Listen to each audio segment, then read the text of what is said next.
Lord, if I could just get into a lab again, I would do it. Could you do it on the side? Like these days, things have improved. Well, here's the thing. You need 5 or 6 lab assistants. I don't recall, but if I had any... A bunch of us think about 4 or 5 layers. It's primitive. It's completely primitive. They haven't changed the approach for 50 years, over 50 years. You cut it, you burn it, you poison it now. I call it the cancer treatment industry, with cancer treatment palaces. They are enormous buildings like the big bankers used to have. See, all that money is pouring in, but it's not going to cancer cure. It's going to treat cancer, and the rest of it's going to their pockets. And it's a crime, it's criminal. That's all there is to it. Well, I think most people are really skeptical now of pharmaceutical companies, and the naturopathic stuff's coming in, which is nice. But who knows, well, that may be a little troublesome. Well, the trouble is that if those were any good, as good as they claim, we would have had cures all before it ever developed this far. These are just examples of some of my photocopy. Those are, you know, just a few I make every year. These are lithographs, and they're really rare. I don't have very many of them left. Just what you see. It's lovely. We don't carry it. And let's see. So I have different ones here, and these are these are actually $100 online. They don't cost that much when I'm, you know, here, because they're donations here.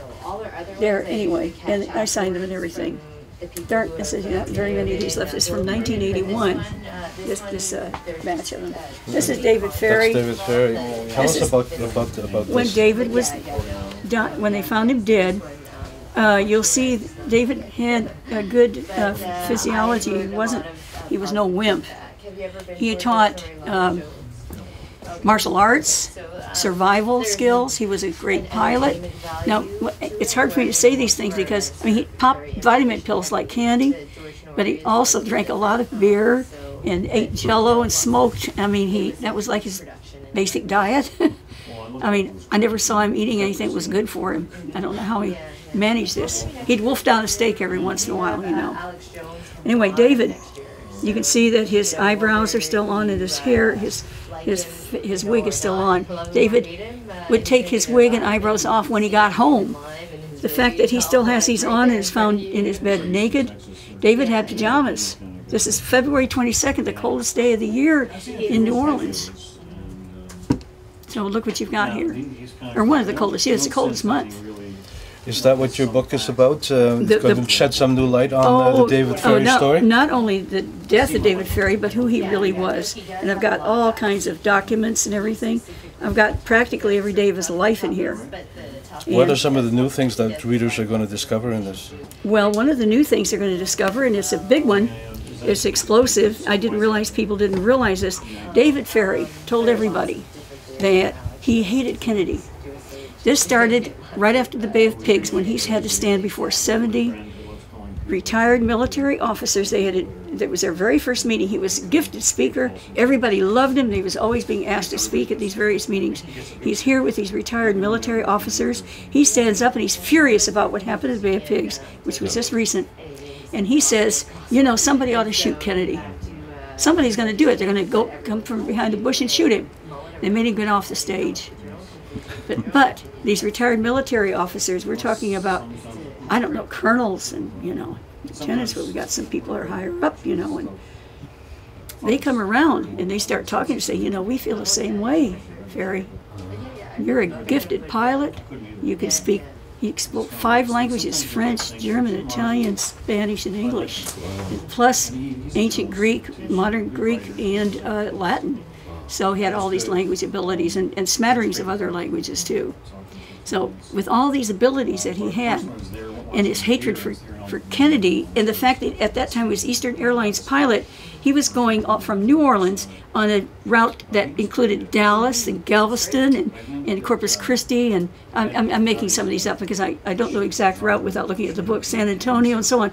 He was making that route like 3 times a week, from city to city to city. So they had this conduit using David Ferrie they could use from the plotters that were in New Orleans with the plotters that were in Dallas, kept in contact. Garrison knew the plot started in New Orleans, and it did. Now, so when we have David Ferrie's doing all this, he learned something along the way. It's very important. It's in the book. What he learned, it wasn't really Kennedy's fault. Now, he had trained some of these young men. They had been tortured by Castro. One of them had suffocated inside like 15 of them, I think 13 or 9 or something like that, suffocated inside a cattle car that was completely sealed up, and it was July.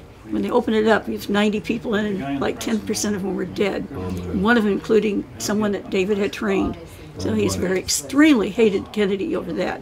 Then he found out it wasn't Kennedy's fault. He learns that Kennedy wants to smash the CIA into 1,000 pieces. He fires Charles Cabell, a general who was in charge of the Bay of Pigs stuff. And now, you know, Charles Cabell, his brother Earl, was the mayor of Dallas. Oh, yeah. You've got to know how these things are all linked together. I mean, Earl Cabell hated Kennedy with a passion.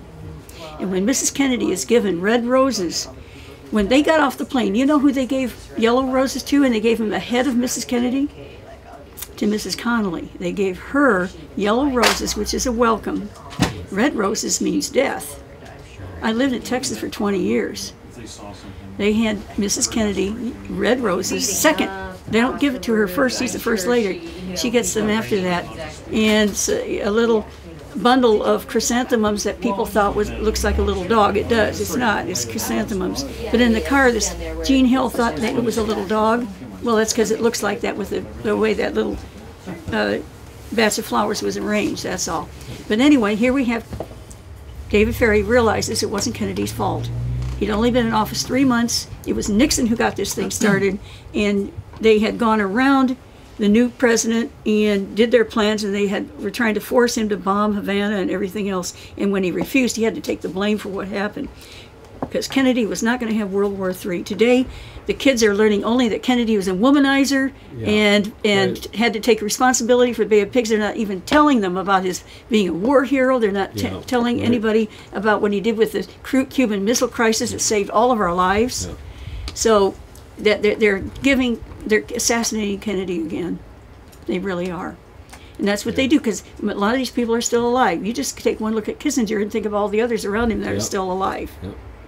So here we're looking back now, and David Ferrie realizes it isn't Kennedy's fault. And after all, they're both Irish Catholics. He had actually voted for him. We have his saying so in the book. Sure. Now he realizes he's with a bunch of people who trust him, and he keeps saying, sure, I want to have Kennedy dead. And he keeps talking about it, but he's getting information.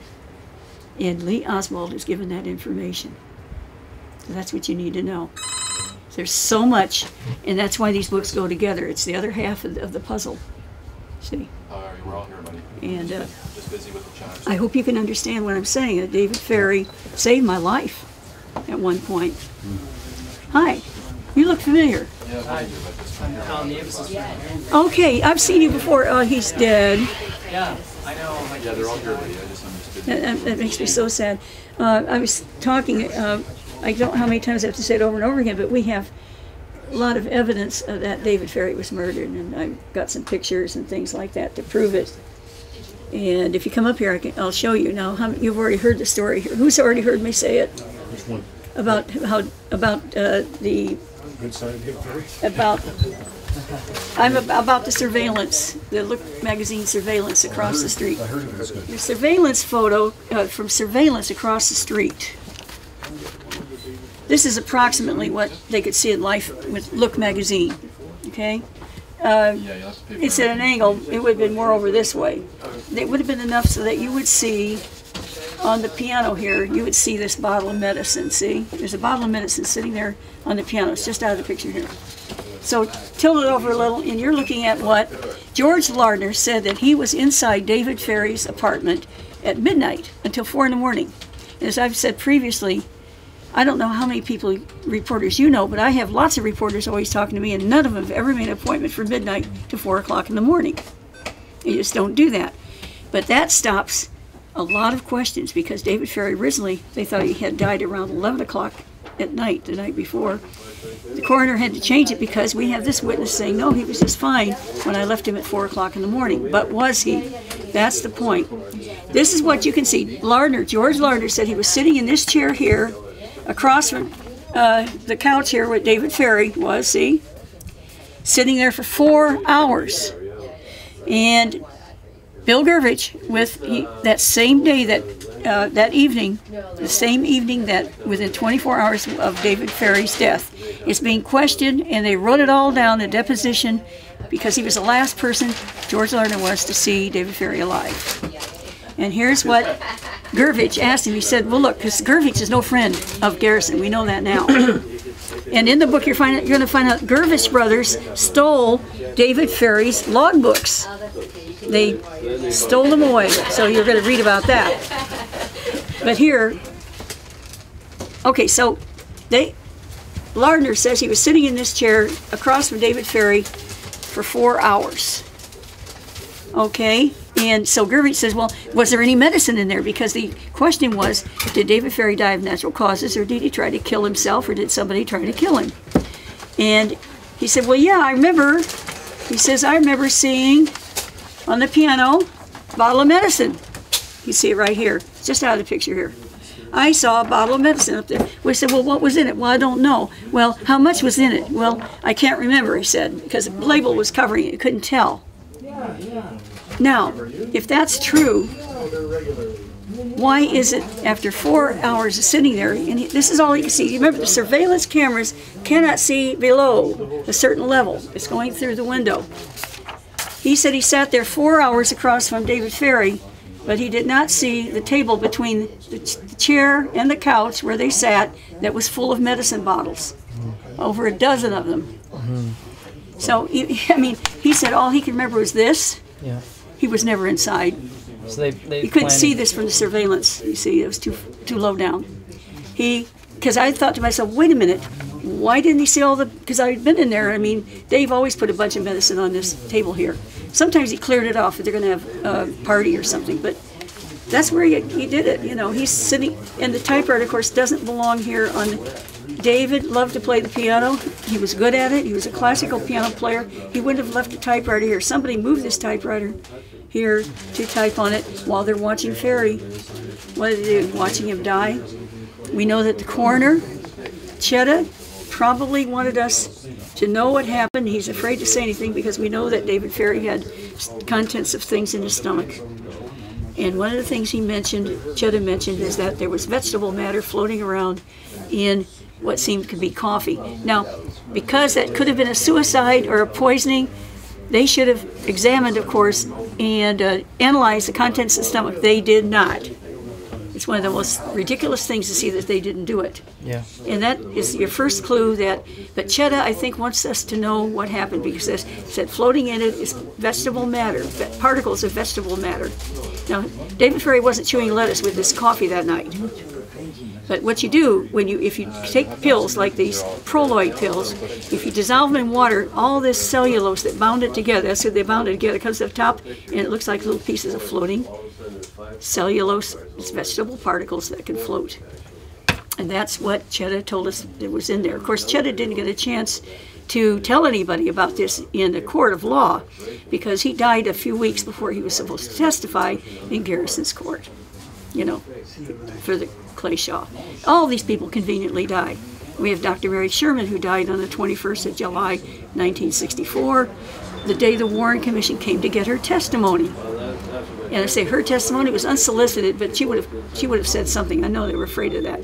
And the month before, it was Guy Bannister who was found dead, naked also. They all put all these people. David Ferrie was naked, Mary Sherman was naked, Guy Bannister was found naked. These people didn't run around without clothes on, but that's what it's a kind of seems like some kind of signature they're using, see? And people are catching on to the note, don't talk. Nobody talked when the Warren Commission came into town except somebody like Dean Andrews, the first one that spoke up. I mean, he is Carlos Marcello's, yes man. He's an attorney, and of course, he's in the movie JFK. That John Candy, looked just like him. He had the sweatiest hands you ever felt. I had to shake hands with him once. You don't want to do it, Anyway, David Ferrie he had a problem. He said, the way I look, how can I hide? He told me to hide. He said, don't get your name in the paper. He said, you're going to have to be a vanilla girl and be very, very quiet. Sit on your tuffet, eat your curds and whey, and don't use your bright little head for anything anymore. He said, as for me, the way I look, how can I hide? You know, so he stayed where he was because as a pilot, no, that was what he loved. He worked for Marcello. It was kind of some kind of protection for him for a while. In the end, they got him. He's my friend, and you need to know the real truth about David Ferrie is that he passed on information to Lee Oswald. We have a lot of information in the book to tell you how hard that was for him to do, who he was, and of course, me and Lee is the story of me and Lee and our love affair, but also how we got involved in. Lee loved Kennedy. When I was in Florida, I hated Kennedy. I had dated first Tony Lopez Fresquet. He's the son of the finance minister of Cuba, Castro's finance minister. And he had to flee the United States with his brother Vincent because the two of them, their mother was an American. And they feared for their mother's life, so they went with her. So I learned all about how horrible Castro was. And that's important because, you know, Castro himself, it seemed he was invulnerable. But he was vicious as far as torturing and killing these insurgents. And of course, he imprisoned a whole bunch of other. There were like 2,000 of the prisoners, you know, were taken, and most of them were very much abused. So here's David Ferrie hating Castro, and you have Lee Oswald. The CIA wants to get rid of Castro, and here's Lee is telling me, well, you have to understand something about Kennedy. You're wrong. And he explained to me how Kennedy was not to blame for what happened 6 months previous. In 1961, that 6 months previously he had saved our lives. Lee knew a lot of inside information, as did David Ferrie and anybody else that was connected with these projects. Their information came from a network of FBI informants, and they're informing on each other. You've got this homosexual underground where you can't trust anybody because eventually they're going to rat on you if they don't like you anymore. And David said, that's one reason you confided in me. Now, this man was David W. Ferrie. My dad's name was Dave, and that was D.W. Ferrie. And my dad's was D.W. Vary. So D.W. Ferrie and D.W. Vary, and we're both born the same year. And my dad and I didn't get along, but I got along quite well with David. You know, finally he told me, and that I was like a daughter that he had never had. And he said, you know, I feel I can confide in you. Now remember, I wanted to become a nun. I wanted to serve my fellow man. He felt like he could trust me. And he had started out that way too. He wanted to become a priest. And here now I was an atheist. And oh, that man worked so hard to turn me into a Christian, into a Catholic. Well, I think he'd be proud of me today because that's where I am now. I was an atheist back then, but you can't stay an atheist in this business and stay alive, I'll tell you. Because my business now is to tell you the truth, and that's not safe for me. And if I didn't have God on my side, I feel I do, I couldn't do this. I wouldn't have the courage to do it. So anyway, David Ferrie now knows a lot. Lee has told me that Kennedy is a good president. He wants to save him. He says, can you imagine if we don't save him, who's going to come into power next? I mean, it's going to be Lyndon Johnson. Lyndon Johnson was such a crook. And anybody thinks that he is invulnerable and he, you know, how much did he have to do with the assassination? I'll put it this way, enough to stop it.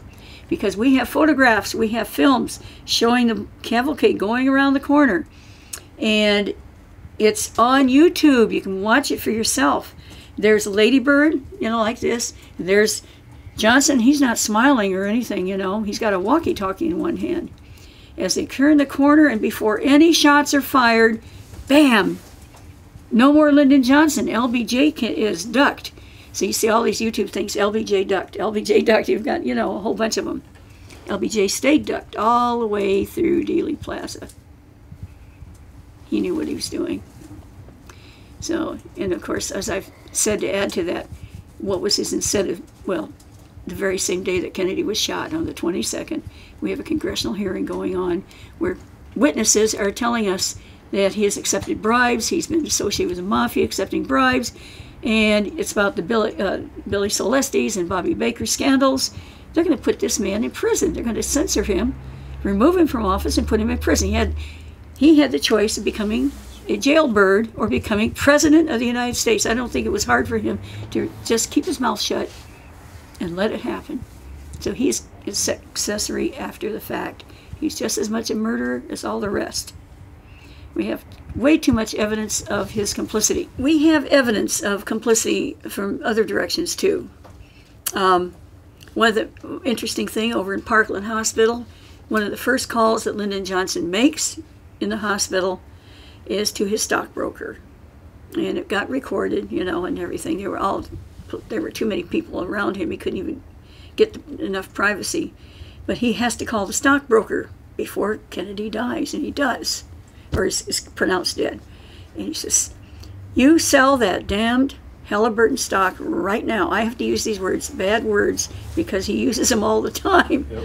All right, the quotation that Ladybird has. Well, they sell it to a friend who's going to hold on to it, and after he retires, you know, get a pile of money, because Halliburton made $1 billion in the Vietnam War. That's like making $10 billion today. So if you see what I'm saying, it's horrible.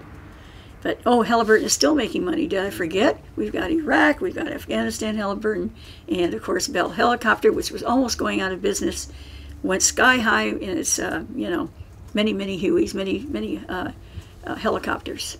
So there you go.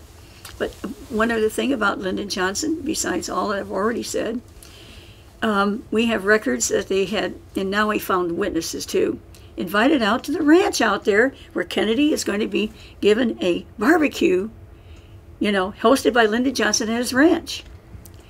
The trouble is the steer takes a long time to cook. It has to be started early in the morning, so that it'll be ready by about 8:30 or so was when Kennedy would have arrived after going everywhere else. And at 11:30, a call comes to not cook the steer. That's an hour before the Kennedy assassination. Very expensive animal, you know. Didn't get cooked. We have witnesses who went out there, and they came out there early. They were already coming out at about 11:30, a quarter of 12 or something like that. People were, and they were told, nope, go home. There's not going to be any barbecue. This is before Kennedy was shot. So there you go. And I could keep going about all the different things. Will Moyers is the one I was going to mention next, because he's alive and kicking today, like many of the others. He was an aide for LBJ. He had been a pastor. He didn't like to use bad words, but when he had to quote Lyndon Johnson, he would use bad words. So you know this quote came from Lyndon Johnson when he said, "Take the damned bubble top off that card, keep it off unless it's raining cats and dogs." He told that to Kenny O'Donnell, and because Johnson and everybody, they're in charge of the motorcade because it's Johnson's territory, it's Texas and everything like that. O'Donnell doesn't want to cause trouble, and he does what he's told. So he makes sure the bubble top stays off. Finally, there's a privacy window usually between, like you have Nellie Connolly and you have John Connolly sitting here. There's a privacy window. You can roll this window up, the glass, like that. And there's a bar here. And here's Kennedy, and here's Jackie. Well, guess what? You can't see any glass. It's been rolled down. We believe it was actually removed from the car. We can't, because we haven't seen it for weeks now, rolled up. And if you're having a shot coming through the windshield, if it hit a second set of glass, chances are it probably wouldn't do as much damage to the president, because each time it slows down more, and it could even be deflected. The privacy window glass is rolled down, and we have a bullet that enters here. I think that's the bullet that went into his neck. It's an entry wound. And anybody who thinks the magic bullet, and say that, let's forget that Ford moved it up several inches. If it came into the back, like they said, and you can't feel anything, I guess it went straight up and like that out, okay? This is a very magic bullet. But that darn magic bullet did something very interesting, because if it's at this point where they say it was in his neck, it has to do this and go around the neck bones and do like that to come out where it was. People, I don't know why, I mean, I've studied anatomy and physiology, and there's no possible way the bullet wouldn't have hit part of the cervical vertebra. And if it had done so, it would have deflected to the side. It wouldn't have, or broken it off, it wouldn't have come out through the middle of his neck like it did. No, he was shot from the front. Where the windshield, we know it was shot. They said they could see that it had been shot through from the front. So we have this FBI, they work many hours shooting at windows until they get one that looks like it's going the other direction, and that's what they use for the exhibit in the Warren Commission. That's very handy of them. Any questions? And I've got lots of things I can tell you about. I got one. Yeah. So Bill Moyers, just remind people who he was and what he did with the White House and what his role was. Well, I said he was an aide to Lyndon Johnson. But he was also the press secretary at one point for the White House, wasn't he? No. Bill C. Moyers? No, he wasn't. No, Bill Moyers. Bill Moyers was a close aide. We have the picture of, he was a spokesman sometimes. I mean, just like, it depends on, I never knew him as the press secretary, but anyway, I could be wrong. Yeah. But here, I think what is important, though, we're looking at a very famous picture. How many of you seen the famous wink? Raise your hand if you've seen the wink. You haven't seen the wink. All right. We have a photograph there. You see Johnson gets his trophy. He gets Jackie Kennedy at his side. Jackie's like that. She's completely shell-shocked. You know, she's deep in grief. He puts her right by his side. And then Lady Bird's on the other side. And there's a kind of a little feisty grin on Lady Bird's face. She cannot keep it off. It's really awful to see. But as for him, he's placed his hand on, what is it he's placing his hand on, folks? Some of you I've told you before. It is not a Bible. It looks like a Bible. It isn't. He went, Lyndon Johnson raided Kennedy's bedroom. The dead presidents found this black object he thought was a Bible. This is what a Bible reading man he is. And puts it there. He puts his hand on a Roman Catholic prayer missal that's for masses every day. It was a brand new gift to Kennedy. Never been, and it's not a Bible. See, he was not sworn in on a Bible. He's sworn in on a prayer missal. Not the same thing at all. But he's so secular, he doesn't even know the difference. Doesn't know the difference. So he's got his hand on the Bible. No, he's got his hand on the prayer missal that belonged to Kennedy. We know this because recently they found it in the Lyndon Johnson Library. Never even gave it back to Jackie. They took it. It was in Lady Bird's possession for the rest of her life as a souvenir. So they've got these souvenirs things going. But what does he do after he finishes being sworn in? He turns his head and he looks at a certain person. What's his name? Thomas. Convention Center was named after him. Albert Thomas, a congressman, lived in Houston. And when this all started back in March, Thomas was sick. And he's going to have to quit being a congressman.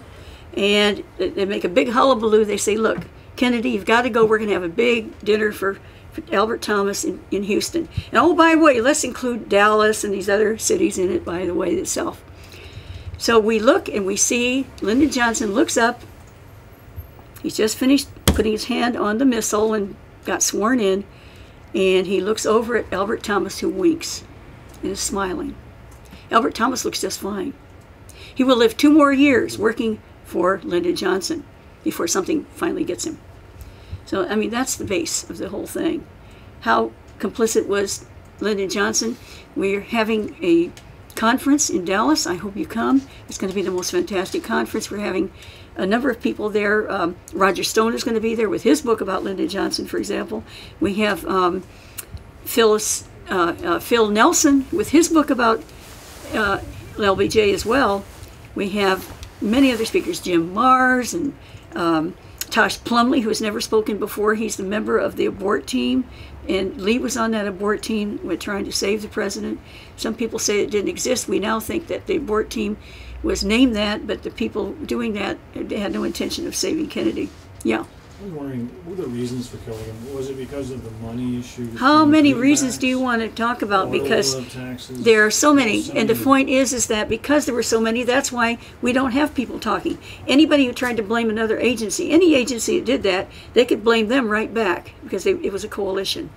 That's why. A number of people. That's right. Like I think the Mafia had some sort of a contract. Well, the Mafia would be the ones that they would use. Not the people who dreamed it up. That's right. I mean, the Mafia couldn't alter the body. The Mafia couldn't force the body to be taken to Bethesda out of the Texas. The Mafia couldn't have messed up all the. We have a mess of. When I look at the X-rays of the skull, it's supposed to be Kennedy's. It's laughable. It's been filled in with something, and you can see little particles. It had to be a frangible bullet that's blew the inside of his brain out. He had the cerebellum that was leaking out of the back of Kennedy's brain. That's the lower part of the brain. It's, if you ever handled it, you know it's the hardest part of the brain. And if that thing is shoved out, that's the brain stem part, the man is going to die. There's no hope for him. But that we can have somebody like John McAdams, who there's still one person left in the country who said that he was prestigious, you know, researcher or whatever. John McAdams actually has an article out there saying, wait a minute, all these doctors who say that in the back of Kennedy's head there was this huge hole, all those doctors and nurses said there was a hole maybe the size at least of a baseball or maybe a little smaller, like that. According to John McAdams, they were too busy. He's got these selective things saying how busy they were, you know. They were too busy to look at his head because they were trying to save his life. I mean, that's the kind of person John McAdams is. And when you put my name in, up comes his very old and ancient 200-page essays about me, saying things like, I have one piece of evidence. I mean, I have no witnesses. Of course, none of that's true. And it gets a little old sometimes because the people who refuse to read the book, they don't understand, you know, how much evidence we have. And that's why it's important, you know, get this book into people's hands. When you look at what happened on the History Channel, I have this, The Love Affair. Yeah. All the 9 episodes that you have, they have witnesses supporting what somebody says. They took all my witnesses away. David Ferrie's mouth inside, we know because, well, Chetta didn't tell us, but they had photographs, autopsy photos. And the new coroner that came in, he looked at all that, and he's still on record as saying the inside of David Ferrie's mouth was all cut up. Oh. All they ever mentioned in the autopsy were 2 lesions right here. And one of them was called dry, and these people who are not into medicine like I am, if they look at this autopsy, they're going to see a lot of things wrong with the autopsy that, you know, that they wouldn't understand. Of course, the most important is that the autopsy, when you say you got the heart and it's not enlarged, but his was. So he had high blood pressure too. But it would say unremarkable. They'd say either comment enlarged, and which they did, or unremarkable. Or they'd say, yeah. Or they'd say like his genitals were unremarkable, normal. See, unremarkable is the word. They get to his thyroid and they don't say that it's enlarged, and they should have, but they don't. But it was not unremarkable. They don't put the word unremarkable down, but they don't tell you this thing is like 25% bigger than it should be. And it's got lumps in it. His thyroid was overactive. The last thing in the world David Ferrie should have been taking were 93 Proloid pills, because that's to make your thyroid work harder. Oh, yeah. So now he was probably taking it on the side. You see these bug eyes? Yeah. He's taking too much. A little bit extra thyroid does something interesting to you because it makes you feel real good. If you don't take enough, you get all your rupee and you get fat. Oh my gosh, I've lost 50 pounds since getting the right dosage. I overheard my doctor saying, we like to keep them a little bit hypo. In other words, not give you enough. And I'm thinking to myself, what? Why would you do that to somebody? But that's what he said, and I overheard it, and I realized that I changed doctors, and I found I was only taking about half the dose I needed. Oh. And once that came, you know, my memory improved and everything, it helped a lot. So I'm back, folks, you know. Anyway, poor David wasn't back with his high blood pressure. Again, if he took 1 pill a day, you know, I don't know what the dosage level was, but I know he took a heck of a lot more than 6 of them, whatever the dosage was. And he had died, they said, of a cerebral hemorrhage, natural causes, with cuts in his mouth and with his stomach contents, which were not analyzed, not chemically analyzed to see what was in there, but it said it looked like coffee, half a cup no less, and that's quite a bit in a dead stomach because some of it could have drained out through the pylorus valve. Now look, or going up, he should have vomited some of it, for example, if that were a natural cause. But if he had a high blood pressure and his heart is beating like that, I could see it could just burst that aneurysm in his brain and killed him. Now, did they know he had an aneurysm? I think so, because he'd had previous bleeds, and he told me that he had been in a plane and lost his pressure, and from then on he had migraines, So he knew he lost, you know, something burst in his brain at that time. That doesn't mean that he's going to walk around like they're saying, oh, he's, you know, Dave was putting on a show that he was in bad shape. And he was packing his stuff. Now, this book is not just about the murder. This is about his entire life. From the minute he was born, how he was betrayed by priests who abused him. He became a homosexual in the end. And he said he believed that there was no help for him. He was ashamed. He was trying to not do that kind of thing anymore, but he was a master hypnotist. And this man, there's a record, we've got it in the book, of course. He's commanding these Civil Air Patrol cadets, and of course he trained Lee Oswald too. And this one cadet threw this baton up in the air, and it had like a sharp point on the end of it. And he caught it, sliced his hand. Oh boy. And this cadet, I mean, imagine how painful. And he's screaming with pain, and David comes over. Now, he's been working with hypnosis with these kids. Understand, Lee Oswald could not be hypnotized. That man was sent in the Soviet Union because he could not be hypnotized, and he couldn't be brainwashed. He had nerves really of steel. And you look at what he went through when he was arrested and how he comported himself, surrounded by all these people. Can you imagine? And the seagulls aren't going to make any difference. Poor Lee Oswald. It's a pitiful thing to see how they tried to make him look out like he's got a horrible headache. They bashed his head against the top frame of the car when they at the Texas Theater. That's how he got the gash on his forehead. So he's had this head slam against metal like that. They have kept him and interrogated him. If you think they gave him food and water, think again. Because we have Vincent Drain, who they know that, get this, they have him in front of the interrogating him, and then they bring him out for the midnight conference, they call it, and Lee at that time hears that he's going to be charged with the killing of Kennedy. And the look on his face is a horror, just absolute horror. And it's the saddest thing to see for me. And just look at it, it's a shock too. It's the last thing that you would think would happen to him. I know that's what he thought. He was ready to, maybe bad things happen. He told me he thought he would be killed. He had tried everything. I'm going to posit to you something interesting. And it just dawned on me. How many of you heard that the first shot missed the car completely? Yeah. How many of you heard that sound like a firecracker? Yes. Now, not everybody said that. Some thought it was sounded like a backfire of a car or something like that. It dawned on me, Lee's on the second floor, and if he's going to try to do something, what if he did throw a firecracker out the second floor window? He really could have done that. Why does the first one so-called miss, you know? Well, I'm just using it as an example. Some people are going to say, oh, no, you know, somebody else shot and they found a bullet. There were a lot of bullets that were shot off that day. But Lee stayed locatable, and he could look at any time that he's going to go up to the 6th floor and join whoever was up there. He didn't do it. And then he walks out the front. They thought he was some kind of coward, walk out the back. Police were out there. They would have shot him dead if he walked out the back way. He goes out the front. He's had a Coke. He's calm. He directs somebody to a telephone. Why? He's waiting to get in the car. I finally saw some films where it shows a man walking along, but he's got a raincoat on. They said, well, that can't be Oswald because he didn't own a raincoat. But wait a minute.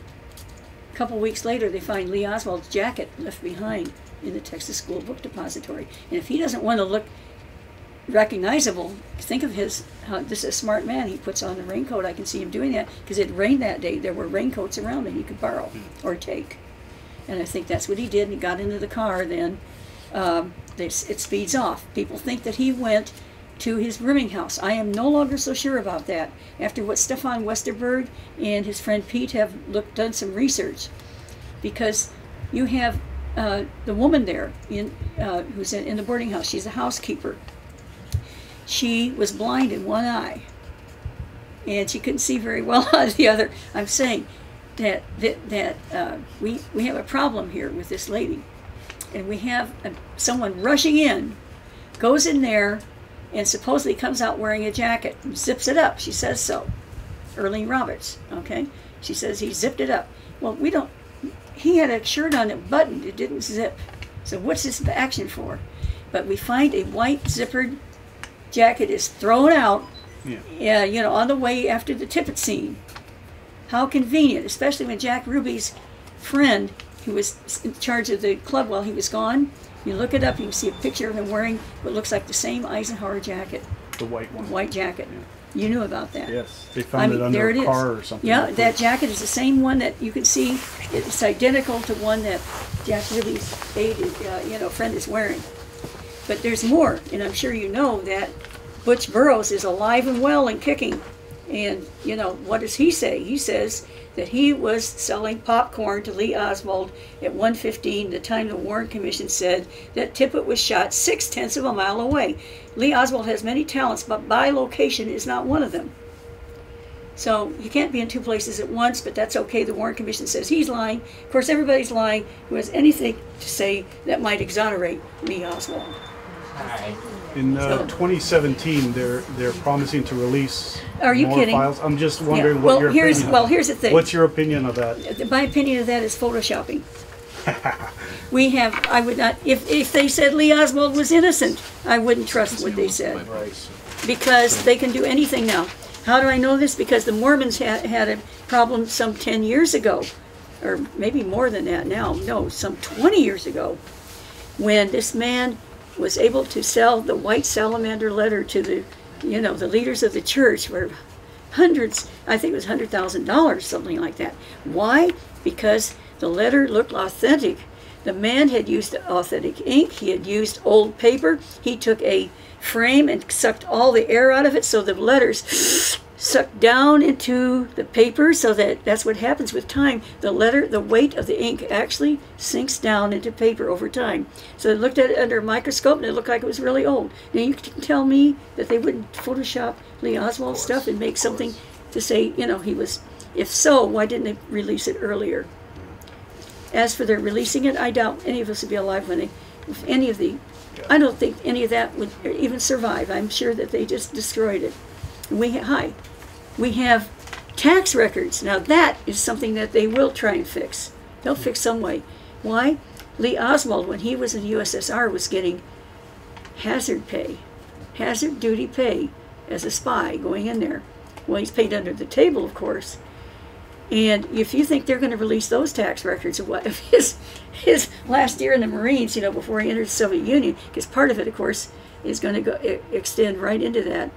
You're going to see that we're never going to get those real files back. Forget it. And what happened to mine? I could show you instance after instance where they have destroyed my records. In fact, I think I'll show you. Would you like to look at some of them? All right. Do you have? Here it is. I'm going to show you some stuff now. If there's anybody in here that'll buy a book, it'll help these people. So please consider, and I will sign, because that's important too. How you doing? A lot of this has to do with how much advertising goes on, and maybe, you know, God's hand's got to be in this, or it's not going to make it any other way. But things change. It's like a wave. So you have the up wave and the down wave. Because last time I was here, there were a lot of people. Well, Judyth, you were at an event where we had 700 plus people yesterday, and that was the big thing that we had done in exchange for doing the book signing in the shop. Remember, we had told you that we moved and we had a really small space, and instead of doing something really tiny and small, we were going to put in front of 700 plus people. I'm not complaining. I'm saying it's a different situation this time. Oh, for sure, absolutely, because it's a shop that's a third of the size. Yeah, well, I'm just saying that, you know, I'm hoping I can get everybody interested in. This is really. I thought what you meant though was that it's just, I mean, the interest. I think since the 50th anniversary, that was important. It was a culmination. Yeah. Well, it shouldn't be. This is the thing. People. It's just well, on maybe. the wane of it. Well, that's what I thought. But actually, I'll tell you what's happening among the youth. They're different. For example, we're having the Dallas conference coming up on the 22nd, 23rd, and 24th. They decided they weren't going to have a conference this year, but in August, when I saw nobody was going to do it, I started one, and we have so many speakers. We have 31 speakers. I mean, we're talking about Jerome Corsi and Roger Stone and Jim Mars and Tosh Plumley, who has never spoken before. We have unbelievable people coming in. We have Richard Bartholomew, who tells us that there's not one Wallace fingerprint up there. There are 4. Did you know that? There are 4 prints. It's just they aren't as complete as the one they picked out. Okay, but you put them all together, and there's no doubt that it has to be Wallace, because there are too many points of all the fingerprints all together. And the fact that Nathan Darby was certified to do exactly what he did. Even when they're retired, it's just like retired detectives. That doesn't mean they lose their minds just because they retire. And he was still a member and certified. I'm going to show you some things now in here. So this event next month, it's going to be November. It's going to be at the Sheraton Hotel in Arlington. It's just outside of Dallas in Arlington. I mean, it's 17 minutes away from Dealey Plaza. Well, 20 minutes if you don't speed, let's face it. There's nothing to do with JFK Lancer then? Or anything? Well, here's what happened. When we started this last month, JFK Lancer said, we're going to have a conference now, too. So I've inspired somebody. No, they're doing that because there's something else going on there. But here's the thing. Ours is the 22nd, 23rd, 24th. It's been paid for by donations from Facebook friends. Over 200 donations. They want people to know the truth. So there is so much interest and support. And not that you would believe it. It's true, though. And a lot of them are younger people. Now, guess what? The Lancer Conference is lasting a day and a half. It's Friday, half a day on Friday, a full day on Saturday. Ours is a full day Saturday, Sunday, and Monday. They're charging $100 a head. We're charging $0. And it's totally free. And we're having, Jesse Ventura is coming by Skype. He has to, but we're even having Antonio Veciana who's going to be speaking. Sorry, I mean, we have that? You don't know who Veciana is? Antonio Veciana was with the, he's with Alpha 66, went to kill Castro. He was with David Atlee Phillips and Lee Oswald at the same time. Last year he came out with the information that Lee Oswald was CIA. And he's a living witness of that. And he was inspected by Gaetan Fonzi of the HSCA, the House Special Select Committee on Assassinations. And Gaetan Fonzi knew that that was the man that Veciana was calling Mr. Bishop was really David Atlee Phillips. But, you know, Veciana was afraid. After all, he got shot in the head for speaking at all about it. So he didn't want to talk about it anymore. Nobody likes getting shot in the head. He survived, and it was quiet for many years, but last year he came out and said, yes, that Mr. Bishop was, you know, David Atlee Phillips. With him, we have found a new witness who observed David Atlee Phillips and Veciana and Lee together at this same location. He had a girl with him. Veciana remembers the girl, I guess because she was cute, doesn't remember the guy. But the point is, we even have another witness now to back him up. And, of course, Fonzie knows that he was telling the truth. It's just Veciana was afraid. Well, he's not afraid now because, anyway, he gave the information out last year. It was wonderful. So we have wonderful, wonderful speakers that are going to be, you know, speaking. It's free. So, for heaven's sakes, that'll help anybody to get there and not have to worry about, you know, having to pay. Last year, Lancer charged $325 for somebody to go to their conference. We had our first conference last year that was free. We only had 10 speakers. We had 31 this time. And it's just wonderful. Anyway, saved many, many things. Some people have said to me, well, we're back in me and Lee. Some have said, how could you have had a relationship, a love affair, when you were newly married to your husband? I mean, what kind of a woman are you? Well, this is what kind of husband I had. Now, we were newly married. You know about this. Yes, I do. Yeah. It says New Orleans here. In the back it says, okay, this is July 23rd, 1963. July 23rd. We've been married 2 months. You know, well, May, June, no, we've been married almost 3 months. That's not very long, especially if he's always gone. But this says to Mrs. Robert A. Baker, New Orleans. It's mailed in New Orleans, and it says, hi there, just stopped in New Orleans and thought I'd drop a line. Boy, is the weather miserable here. I'll be back there in a couple of days. It's my husband. He's in New Orleans, but he doesn't have time to see me. And his wife, his new wife. It hurt me, the things he did like this. He abandoned me in so many ways, and Lee was there to pick up the pieces. And so you've got to, you know, you've got to understand the whole thing. It's not that I was chasing around on him or anything like that. He wasn't there. Or it was like this. He's in town and he doesn't even bother to see me. Drop me a postcard. I mean, he had time to write a postcard, but not to come by and see me and mail it. You were 19? Well, I just turned 20.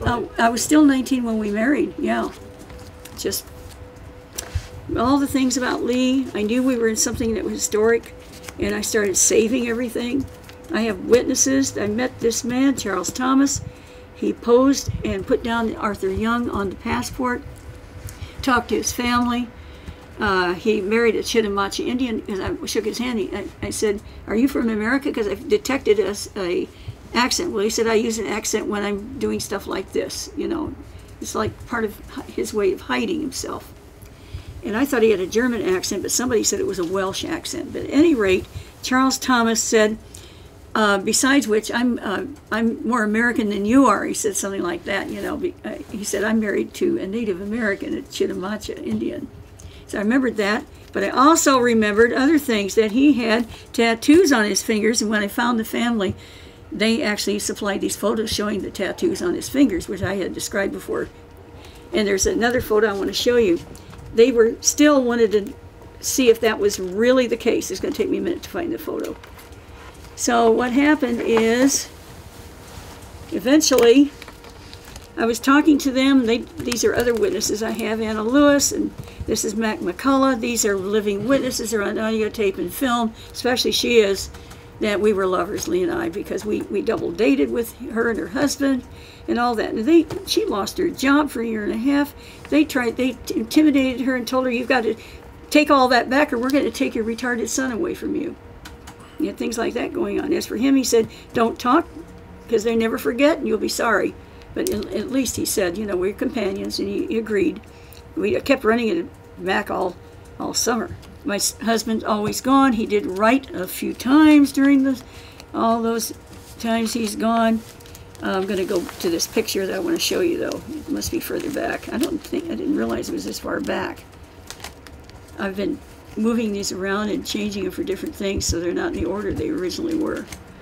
It must be not that far away. Now, these are Lee's. The FBI took all the checks, and they probably have mine too. What they didn't know is that it meant a very great deal to me to prove that I had been with Lee, that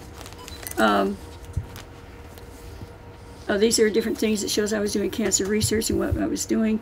I was especially qualified at this time, more than probably anybody else you can imagine. I had worked at Roswell Park. Roswell Park was called the Roswell Park Memorial Institute at that time. That's RPMI.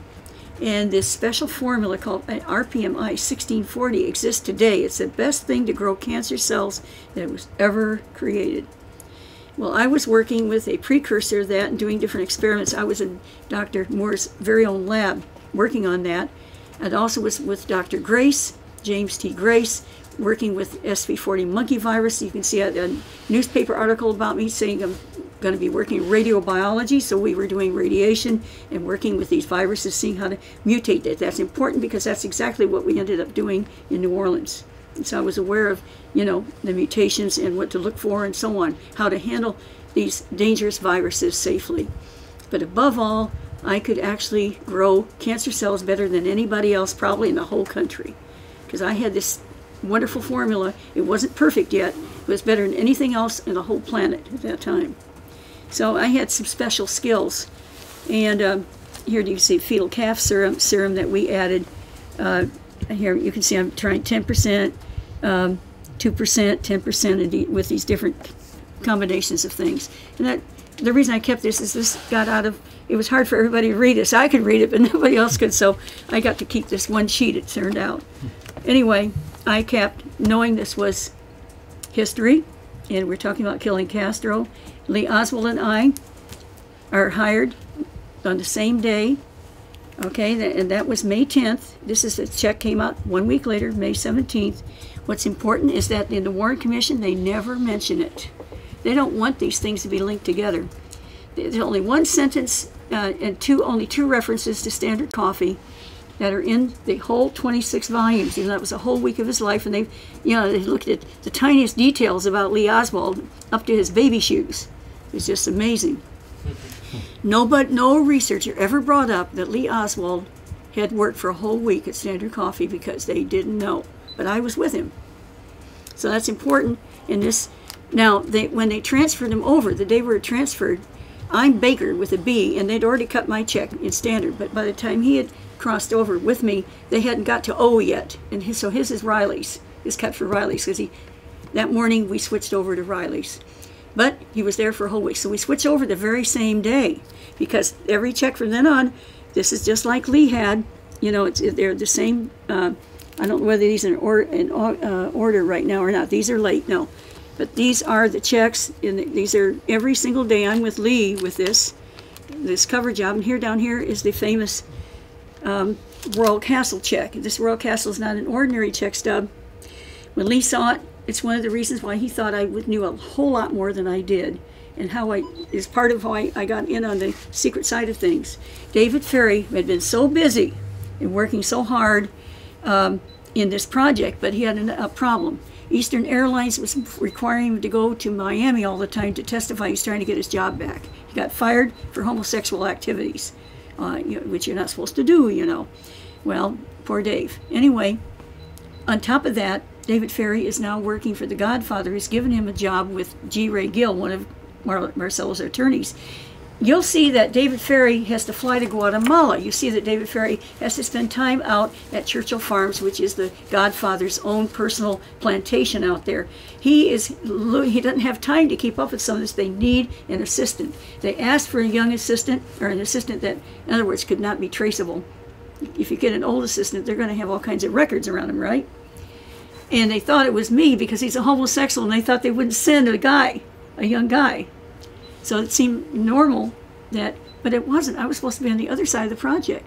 But my doctors, when I arrived, they were out of town. It was 2 weeks early. And why? Because we were on the trimester system instead of the semester system. So here I am. I've come in early, and of course, I've told many people many times, I go into the Y, and they don't have any record that I'm coming. I've got to spend somewhere and spend the night, and I used the cheapest place I could, and for the next 5 or 6 or 7 days, I'm going to be there from the 19th until the 25th. Think about that. 19, 20, 21, 22, 23, 24, 25, 26. How many days? Okay, well, I'm just saying, I was there, going on what? 8 days, and then let's go again. 19, 20, 21, 22, 23, 24, 25, 26.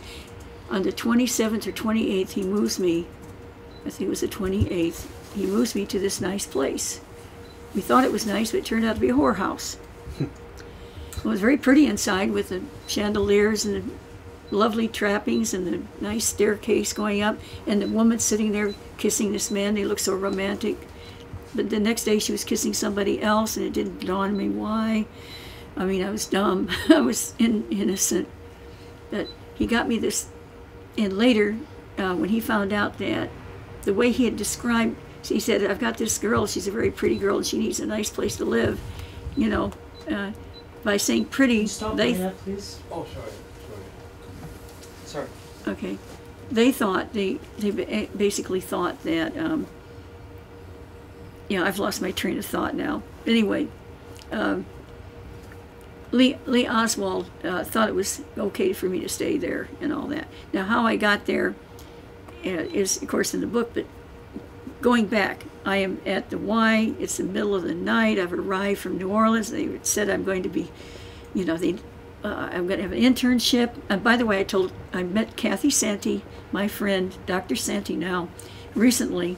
And she remembered that I had told her that I was going to be going to Tulane, so I have witnesses of almost every step of the way for everything I've done. And Kathy is now a Dr. Kathy Santee, and she graduated from Emory University. Well, anyway, Kathy is just one of those who knew I was going to Tulane in the fall. I was going to enter 2 years early. Imagine. It was going to be so fantastic. And I think the important thing to know is that I was at loose ends, and it was not safe for me to be at loose ends. I mean, because I'm with these strippers all these days. 2 strippers, a Playboy bunny, and a tough waitress that you had to give 25 cents to so she wouldn't steal your clothes. That's who I had to move in with. And it isn't too much longer than that. I mean, it'd take over a week. I have seen so much of New Orleans that I never should have seen at age 19. Especially me, because I didn't. I mean, they're even saying, why don't you be a stripper, honey? You can make money fast that way, you know, things like that. And yeah, I tried on a Playboy bunny suit even, you know, see, because he was trying to fix it and wanted to see how it looked. Because she had, and they said, like, well, you've got the boobs for it. And I didn't know what boobs were. But as I say in the book, I knew it wasn't brains. So that was the situation. And here comes a young man on the 26th of April. And I've seen all these guys throwing up, and I've seen these guys pulling money away from the strippers and stuffing it in their own pockets, you know, and abusive to them and everything like that. And I've seen and heard things I never thought I'd ever dream existed in New Orleans.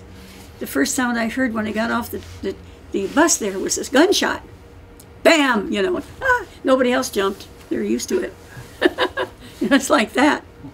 So, but I was, of course, it was Lee Oswald.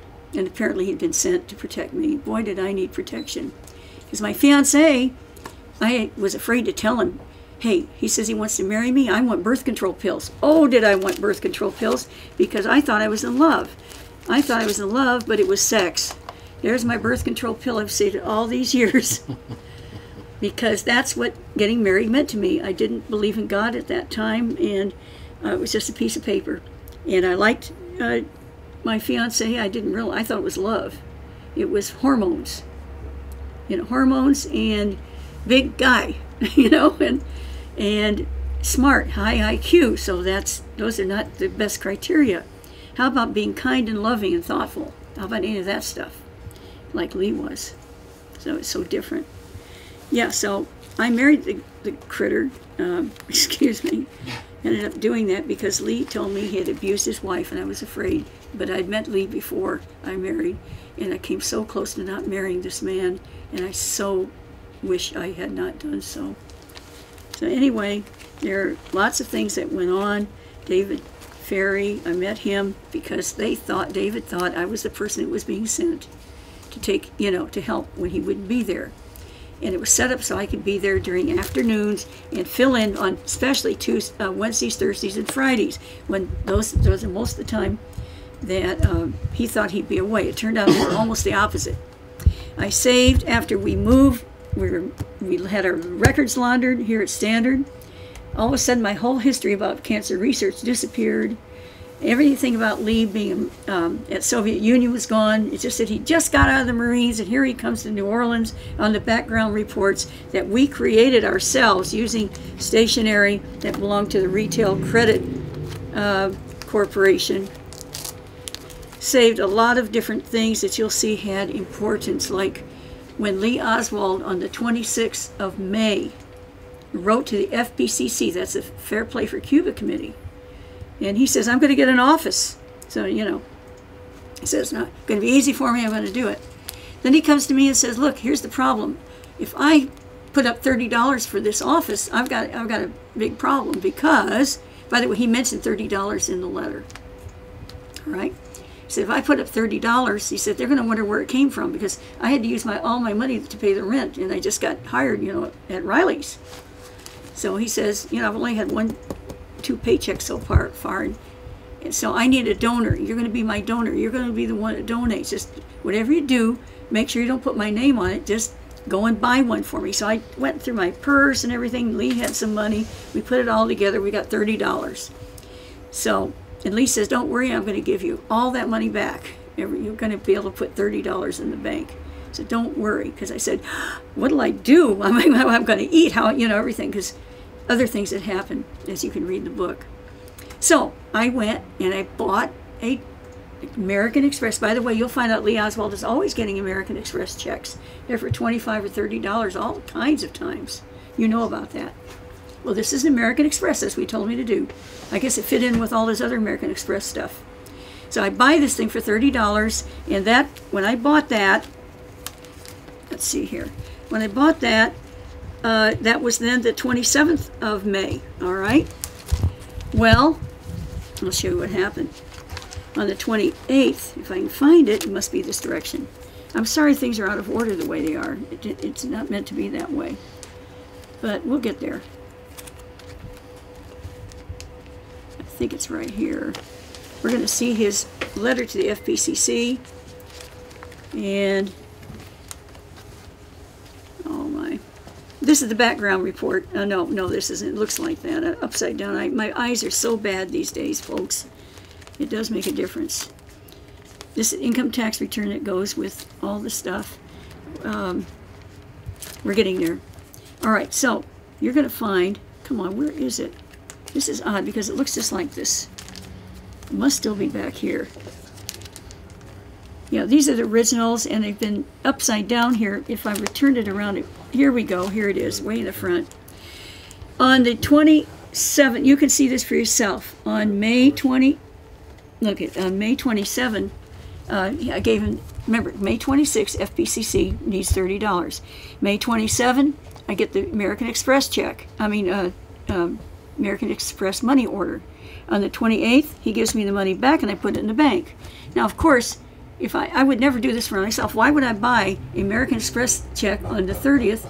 For $30, and the next day, put it in the bank instead of putting it directly in the bank. So this shows what he was doing. He had that office for just 1 month. He stamps 544 Camp Street on it. Bannister says you can't do this, and he didn't really call him an idiot because they did get some people up there, and when they did, they photographed them. They came to the meeting, photographed them. On one of them, they planted drugs. They beat him up and sent him back to Cuba, and later they did that to several others as well. So they caught these guys who were when he handed out pamphlets and leaflets, he was getting rid of some of Castro's spies. That's what he was doing. At the same time, legitimizing himself as pro-Castro. So he could be used to go to Mexico City, hand off the biological weapon we were developing with nobody understanding that he was anti-Castro. It's not his fault that they got arrested after they left the building there. But Bannister said, look, this operation, I didn't tell you get an office here. He said, it's too close. They're going to realize that, me, Bannister, is involved in this. You stamped it. It's the same building. So he had to shut down the office after a month. He moved out. But he didn't really move out because Bannister had made a dark room up there. It had no windows or anything. And Lee still worked in the dark room. It was right above Bannister's head practically. And his mistress, Bannister's mistress, knew about that. You could hear him walking upstairs up there. All right, so that was you saw that was the picture. Okay, this is the real thing. So this is the real one. And I didn't bring the American Express, but that's the real document. $30. This is a document that's important too. It doesn't look that important, but it's A1 Employment Agency. Let me tell you what's important about this. Lee Oswald is known to have gone to the A1 Employment Agency on May 15th. Well, that proves that he had actually got his job, the cover job. We got it through, supposedly through A1 at the same day and same time and all that. Eventually Riley, but started out with Standard. Here's what's important about this. First of all, you'll see it says Mrs. Robert A. Baker III. They told me not to put Judy Vary on anything that had to do with the bank. But my husband had actually created this bank account, and he put Judyth A. Baker as the name, so they had to put on the back, this woman is Judyth A. Baker, you see, on the back. See, that's not, but I had to sign it the other way, so they would accept these checks signed by Mrs. Robert A. Baker III. Now, why is this check important? Because this says I'm paying $17.44 to A1 Employment. And this is on May 27th. Whoa, wait a minute, that's the same day, remember? That's why I had problem. I said, I've got to get this money back in the bank. Because, and this is May 30th, if I'm going to buy this, where am I get all the money? What's going to happen if I run out of money? If you look at, and that's why we kept this bank thing, you'll see the money was very low. So this came out at the same time, the 27th. Lee had negotiated, though it would have even been worse, because on May 15th, when I first, you see, I remember, May 10th to May 17th, the first week, A1 wanted their check right away, and they wanted the first week's pay. That was $46 minus tax and all, minus tax and insurance and whatever and that kind of thing. They wanted, in other words, they wanted not $17, they wanted $23, which I couldn't have come up with $1 million. And it's right there in the contract. You can see what I should have paid. But on my birthday was May 15th. Lee said, I'm going to give you a present because, you know, you have this problem here, and it's financial because of my bad husband, I might add. So he went and pretended he didn't have a job and went back to A1 employment. It's right there in the Warren Commission. And on my birthday, May 15th, he says he's applying for a job. He wants to go for a job for a photographer, but he never shows up for it. He only went there to gripe at them, to make them reduce this amount so I could afford to pay it. And so, you know, that by the 27th, see, that's 12 days later, they asked for money again, and I give them just this amount. So that explains why Lee Oswald went to the A1 Employment Agency on May 15th, which happened to be my birthday, and nobody could figure out why he did that when he already had a job at Riley's. And why, when he was told he can go look for this photography job, we said, yep, he never went, because it was only to fix this check for me. So here is Lee Oswald's address book, right here, and this is what this little house, layout of this house. This is 1032 Marengo, where he moved me in. We moved into our apartments this same week. And we're on the same bus line. He gets on first, I get on at the next stop. That's how close we live to each other. 1032 Marengo here.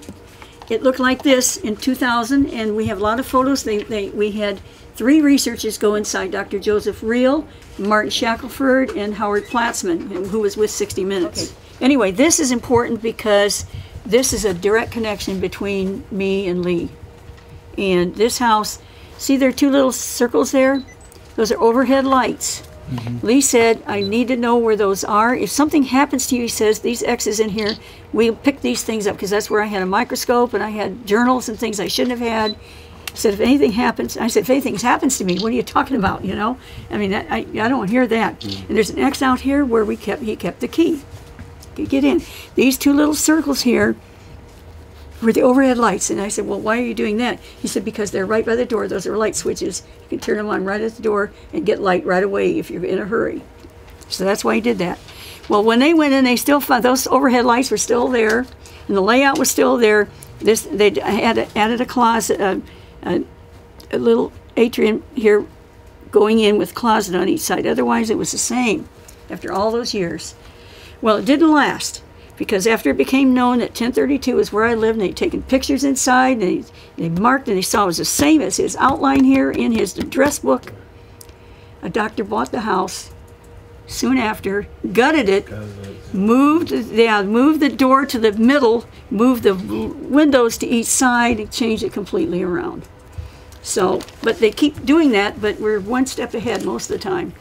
All right, this was the research credit. This is the credit and financial report for the retail credit company. And you can read in the book how my boss Monahan got hold of these forms so that I could actually fill this out. I messed up a bunch of them because I was a lousy typist. And the first one, when I tried to tell 60 Minutes, nobody knew. It's real hard to find this in the 26 volumes. Nobody could find it at that time. It was after the investigation was over we finally found it.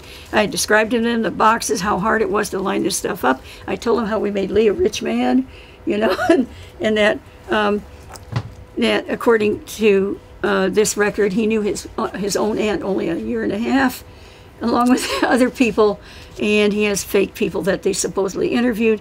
The man who was supposed to have done this interview, I put the initials of the boss of the place because I didn't know who anybody else. I had not met the others. And for years I was thinking I put the secretary, but it was the boss.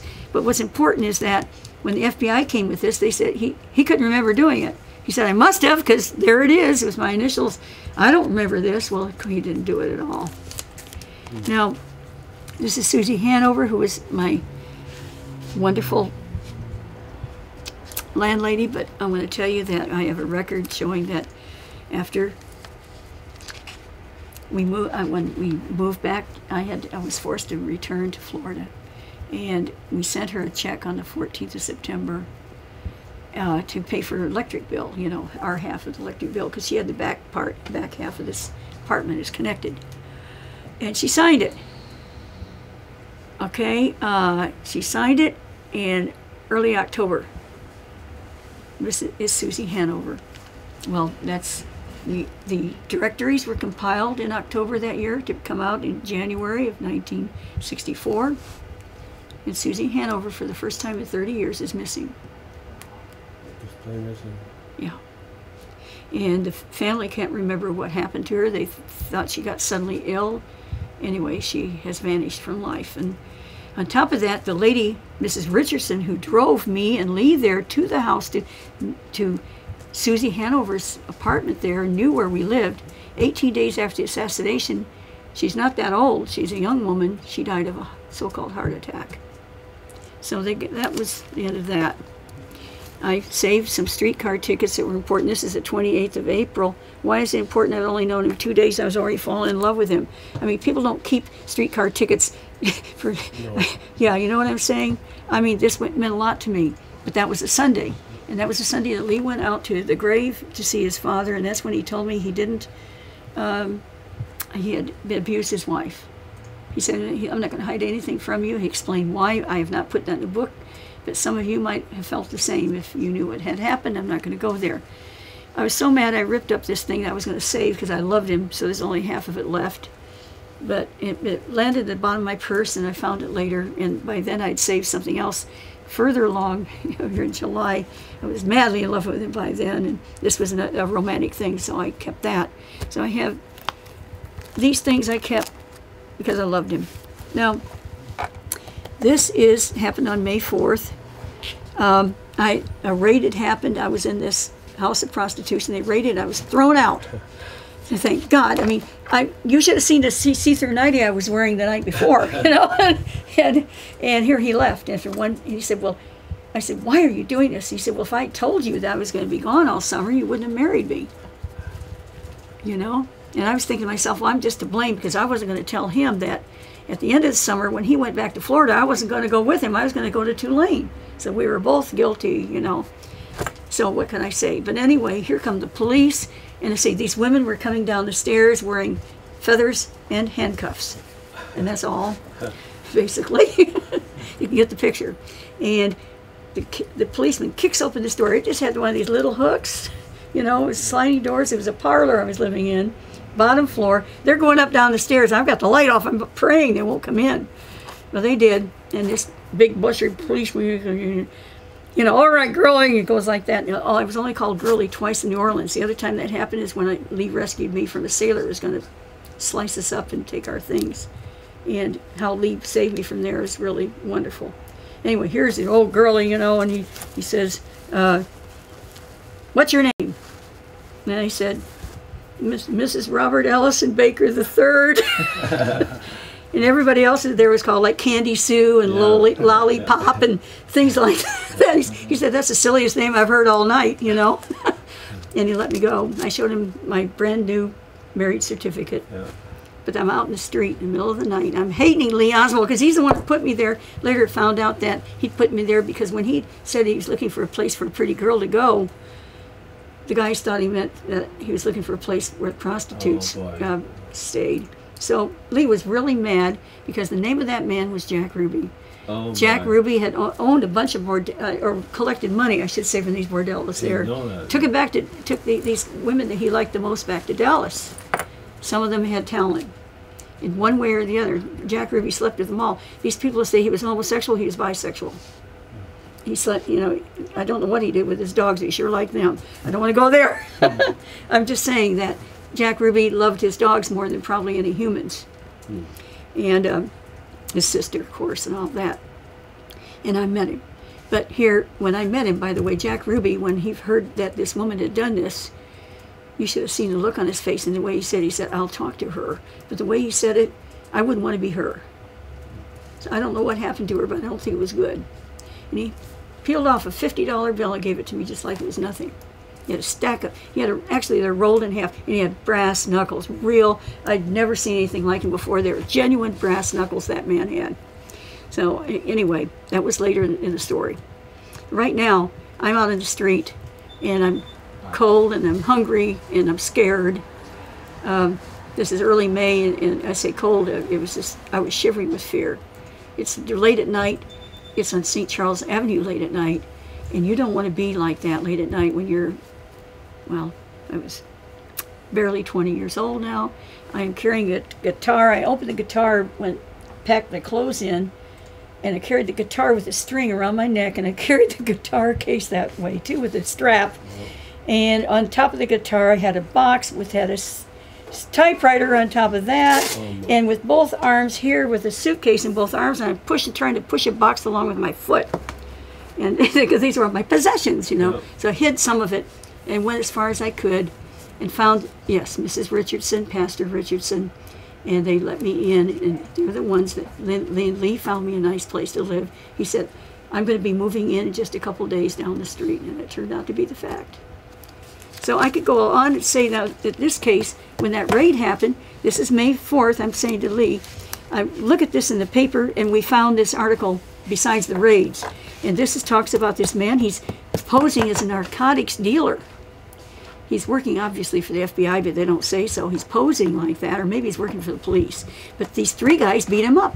Lee said, aha, that's what I want them to do to me. I said, what? What are you talking about? He said, well, look, I've got to get myself in the papers. He said, eventually. He said, not till we get this other project started here with Riley's and all that. He said, eventually I'm going to have to go and pose as pro-Castro, and I can get 3 guys to beat me up. That'll look good. Everybody will believe me. That's how you get these 3 guys that accost Lee Oswald. So this is the article that inspired that. And I found the article because I remembered it all those years, you know. And here's something, well, that's May 10th.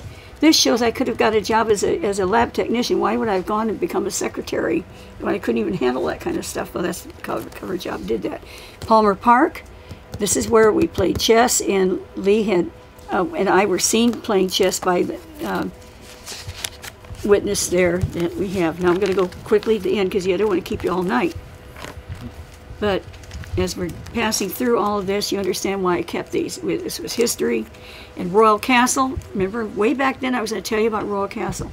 When I first met Lee, I was working at Royal Castle because that waitress, I didn't want to be a stripper, and I didn't want to be a Playboy bunny. What was left is the waitress had moved in from town. She had been working at the airport, near the airport where this Royal Castle was. This was the #1 Royal Castle in the area.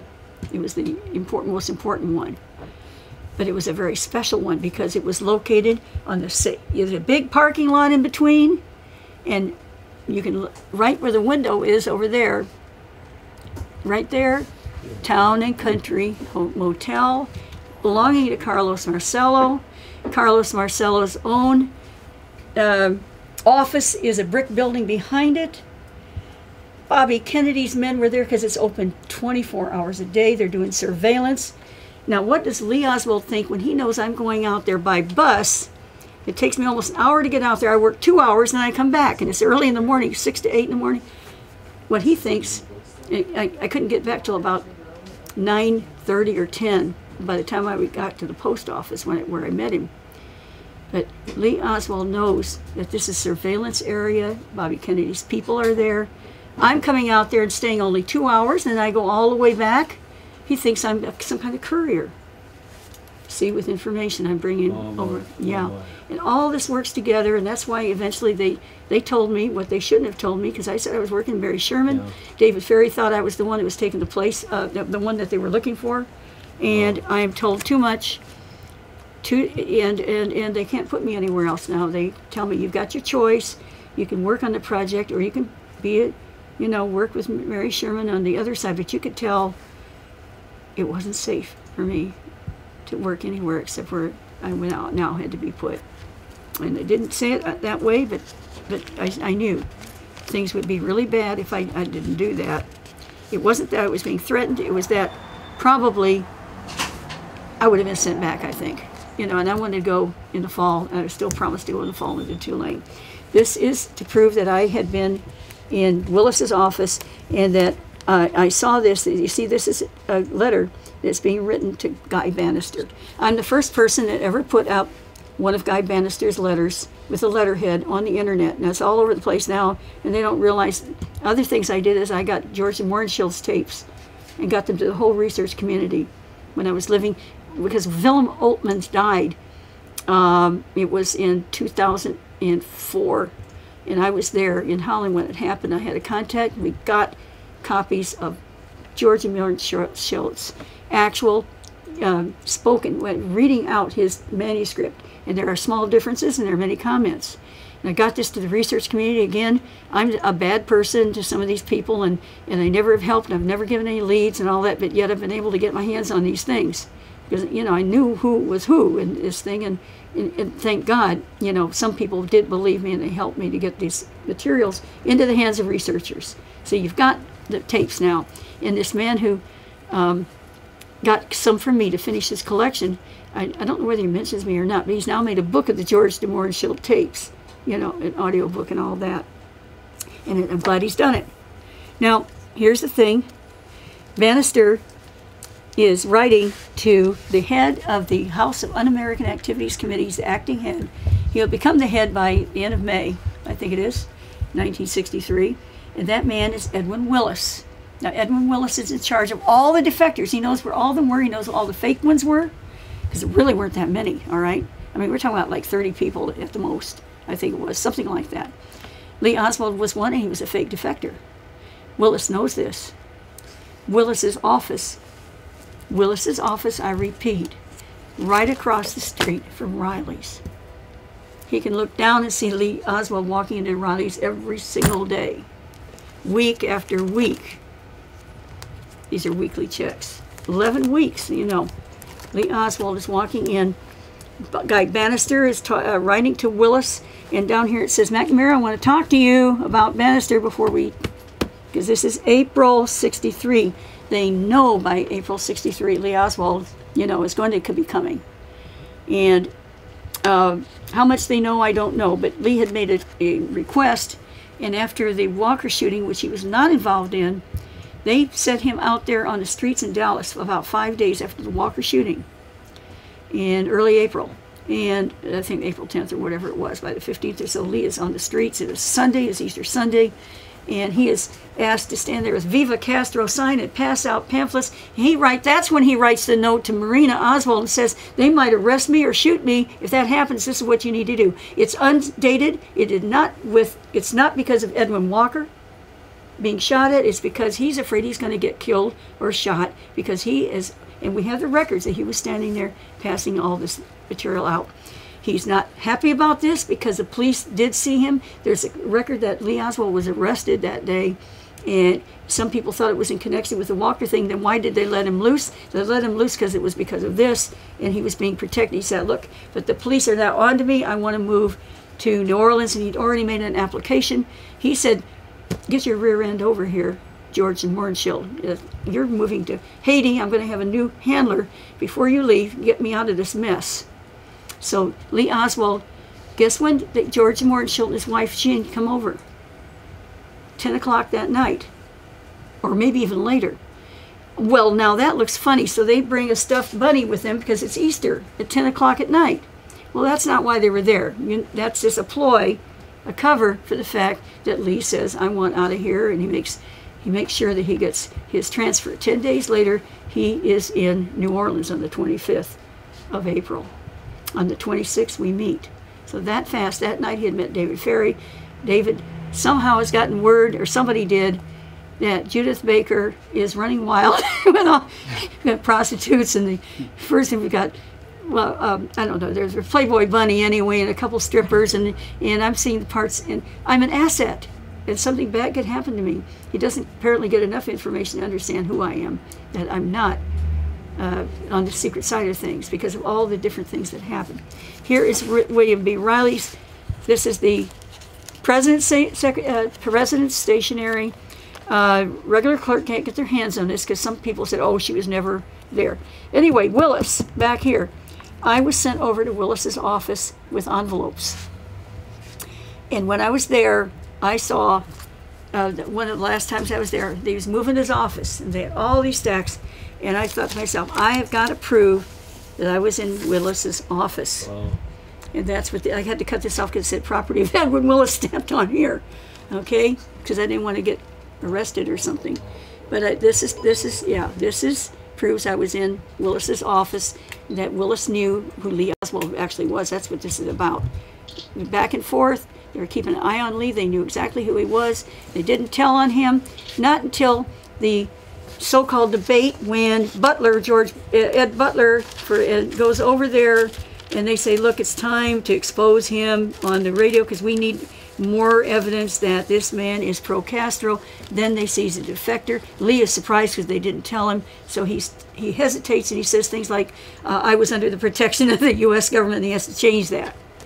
Which, by the way, the Warren Commission didn't change it around and said, took that out and said was not under the protection. That's what Lee said, but they took a whole sentence out. Anyway, you can hear it on the tape. Lee said, I was under the protection of the U.S. government, or I was not under the protection of the U.S. government, he says. All right, this is the special stationery that you can't get unless you're high up there. I mean, because clerks couldn't get their hands on this. Here's where I lived with Lee. So you can see that we just lived within the same week right there. But we were that close here. Now, you know, Edward Haslam asked me, well, how did you get to David Ferrie's apartment? And I told him, by bus, you know, but I said, I've got to tell you that that's not the way you came back. Edward Haslam had ridden this bus all the time to and from school, and he knew that nobody had published those bus routes because although you could get up that way, you couldn't come back that way. You had to go this way. And when I told him, you imagine that he knew that I had been there many times to have remembered that. This here is L. Maddox. L. Maddox will tell you that and told me that Jack Ruby said he was injected with cancer cells. This is after Jolyon West came down from Chicago and injected him with psychotropic drugs and other things that made him knock his head against the wall, put his finger up in the socket, tried to electrocute himself. And as he's acting crazy, then they inject him with cancer cells and nobody's going to believe him. As a matter of fact, he knew all about how that could happen. All right, here is a picture I was going to show you a long time ago. This is Charles Thomas. Lee, 10 years earlier, had actually met Thomas in Buffalo, New York, near there, I should say. Lee Oswald ran away from school playing hooky. Lee Oswald did, you know, he didn't like school very much. He had dyslexia and he was smart, but they punished him. If you got a 6 instead of a 9 in math, it ruined everything for him. Yet he still ended up with an IQ test of 118. If it had been today, it would have been much higher, like in the 140s. But because they didn't adjust for dyslexia back then. Right. Yeah, so I mean, he did fantastic to get 118. Now here's the thing. Charles Thomas had known Lee 10 years earlier, so when Lee meets up with him, he knows this is the one that's going to handle his passport. He got it in 24 hours, and I met him, on June 25th, and shook his hand, saw the tattoos, but I told the family, when I was telling the family, they were scared, and the granddaughter went, no, no, no, no, no, and I said he was associated with Lee Oswald. He was frightened, and I said, no, no, Lee was a good guy, you've got to listen. In fact, Lee had told me, and I've tried to say this to everybody, he said, please tell my little girls that I was a good guy. Yeah. That's all he asked of me. That's all he asked of me.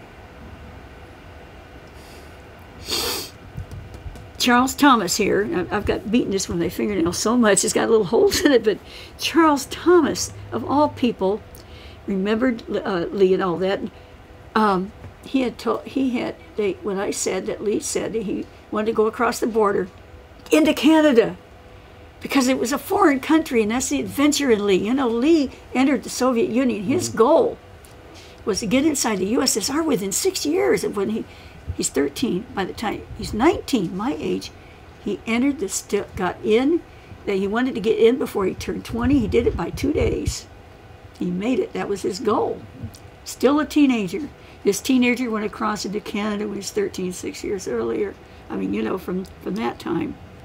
So when I tell the family that Charles Thomas stopped him at the border, said, I've got to have your mom's phone number. I'll let you go across, but if you don't show up, I'm going to call her. You're going to be in big trouble. He let him go across to Crystal Beach. And darn if they didn't come up with a photo showing him standing there, and there's the bus to Crystal Beach.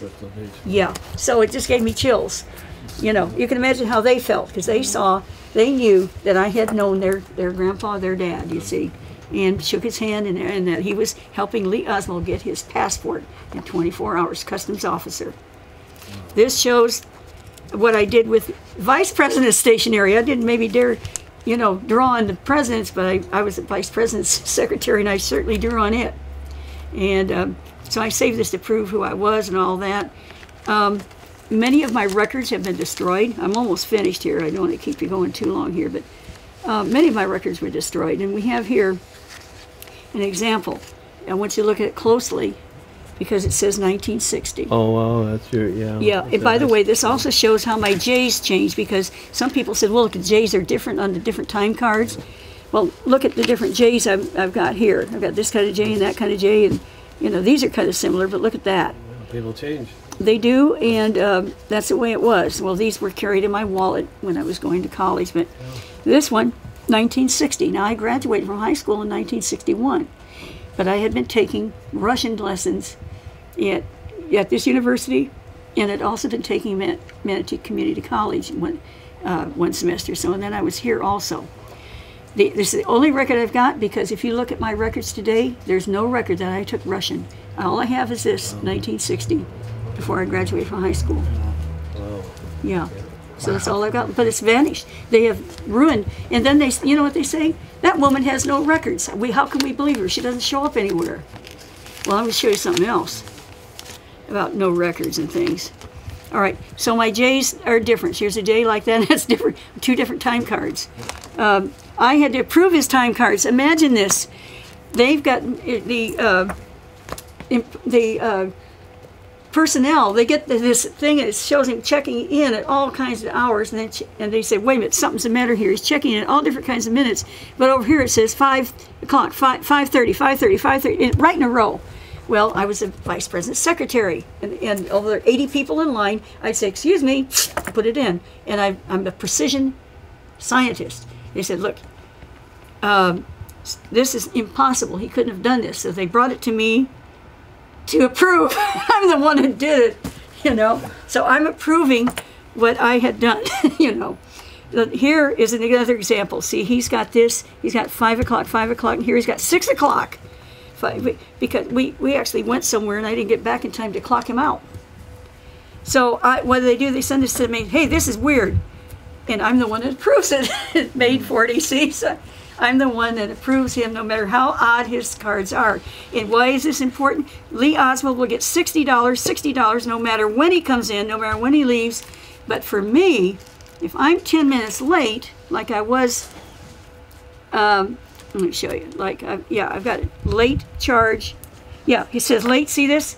By the way, all these lates are because after Lee was out, wasn't there anymore, when I get on the bus, I could get lost.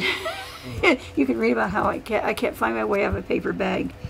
And mainly, also, it didn't matter. If I wasn't seeing him anymore, it didn't. And this is just a cover job, and I didn't care. But I'm getting 20 cents off here, 20 cents off here, and here, $1.05 off. Oh. Lee Oswald can be as late as he wants. We have here 9:37, 8:30, nothing. It stays the same. It's rigged. See, that's important. People need to know it's rigged. Nobody, all these researchers, thousands of eyes looking at Lee Oswald's records never knew this, never noticed. So anyway, I have the others. Here's one that passed. What do you know? That's my personnel, and more than half of them passed. But the others that didn't, almost half of them, I've got these J's. Now, this J was mine too, but it got erased. And some of these are really outrageous. Again, when he's clocking out, I'm clocking him out like this one here says 5:30, 5:30, 5:30, 5:30. It's all right in a row again. And the other side is all messed up. Well, with 80 employees, it's not going to happen, but that's what happened. Now, I'm going to go back to this because I'll show you something else with these records. The day that Lee was arrested, I was fired. because I was seen with him. That was Oh, August boy. 9th, You're fired that 63. day. There it is. You can see that instead of all this, I am fired because I was seen with him. So there it is, August 9th. All these people say, I just worked with him. You've got to see how all this just matches and matches and matches all along. This is when he was fired on July 19th, a Friday. They immediately put an ad in the paper to replace me. And if you see, it says Executive Secretary, Vice President needs new secretary. Here it is. See it? And this is important. I don't want your... this is important, this one. This is July 20th when it came out the next day to replace me. So the day that he is fired at Riley, immediately put an ad in to replace me because I'm no longer needed for the cover job. But they didn't. But they had me down at minimum wage, and nobody's going to work for the vice president minimum wage. They had to actually add another. They had to put it in again after 2 weeks because nobody would work for minimum wage as a vice president secretary. No. So they had to start over.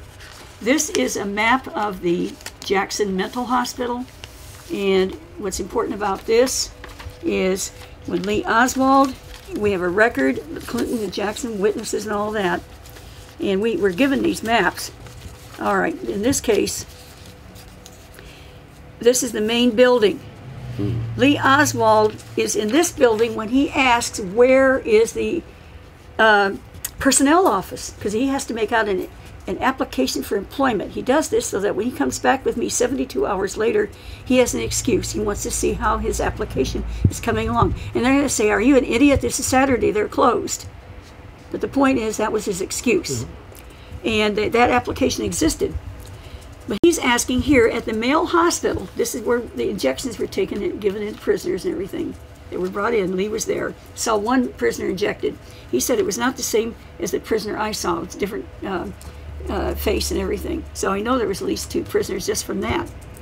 But he's in there and he asks, where is the personnel office was in the main building, right here. Why is this important? Because in my testimony, I'm telling you, he never went through the main building. He went this way through the back. They had an aide to get them there, so they weren't seen coming in this way. Now, Clay Shaw went in this way, paid oodles of bribery money and set everything up. And of course, he had the black Cadillac that made it possible for them to enter this place because it looked like it was part of the convoy of a nice black Cadillac, nice distinguished gentleman driving it, bringing in the prisoners. It looked like it was part of the official thing. You couldn't have come in with an old car. Like Lee and I came in with an old car 72 hours later. All right.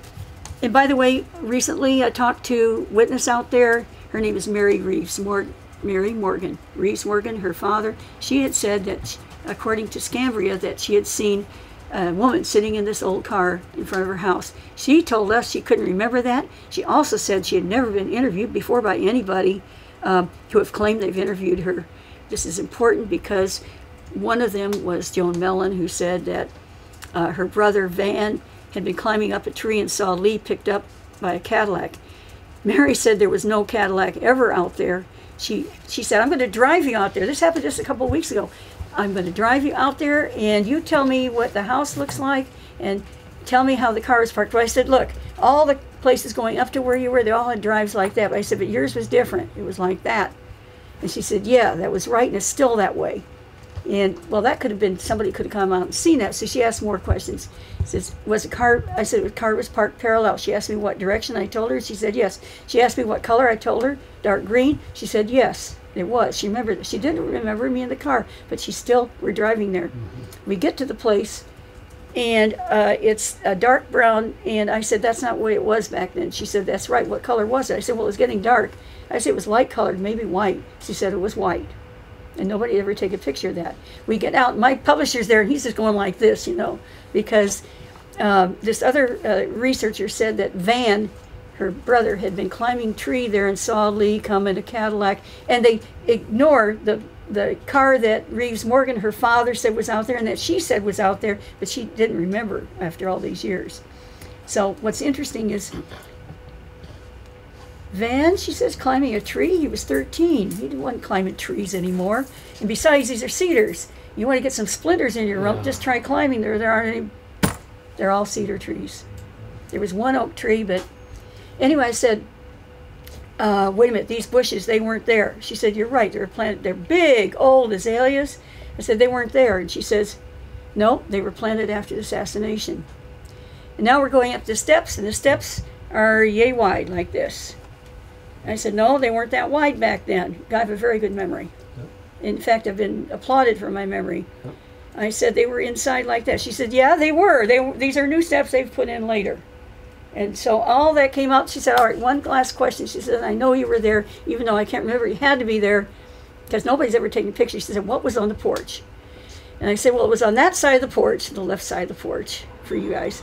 And I said it was a big brown object. I thought it was either like a big couch or a freezer or something like that. It was hard to tell because it was getting dark.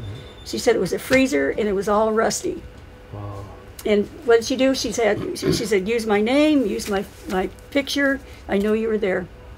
So I'm just telling you how it is and how the witnesses keep coming forward. So anyway, there's David Ferrie's plane. It is now blue and white. We're near the end of this. There's Riley's 2 birth certificates, very important. 2 birth certificates important because today I have a certificate that shows I can get it, Judyth Ann Vary. Okay, but this birth certificates, this one, I write for birth certificate because my parents had it. And this is April 20, you can see it here, I think it says April 26. That's the day Lee met me, by the way. This thing comes to me and it says, female infant Vary, they've taken my name away. Female infant? What happened to my birth certificate? I can't use it and I'm scared because Robert says, we're going to go get married. And we look it up and he says, well, it's 2 days waiting here in New Orleans. We're going to go all the way to Mobile, Alabama, which we did because there's no waiting period. And I thought, oh my gosh, this is all I've got for ID. No, all they said is, well, you're tall enough and you're white. You can get married. That was it. Okay, well, here's what happened. David Ferrie is working. He's flying to Guatemala. He's doing things for Carlos Marcello. He's working with fake birth certificates, and he remembers this. He says, wait, he looked it up. He said, look, according to the state of Indiana, it says your last known address was New Orleans. You've got to change it.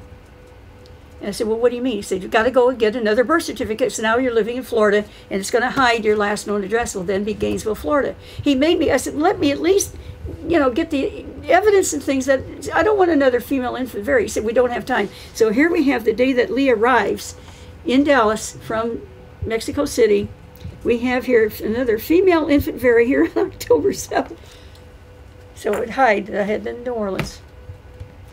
So it's a second female infant Vary certificate. I had the real ones, and I don't bring everything. You wouldn't have to prove who you are, yeah. Yeah, well, here's what they do to my records. Here's another one. Here's Sister Mary Veronica.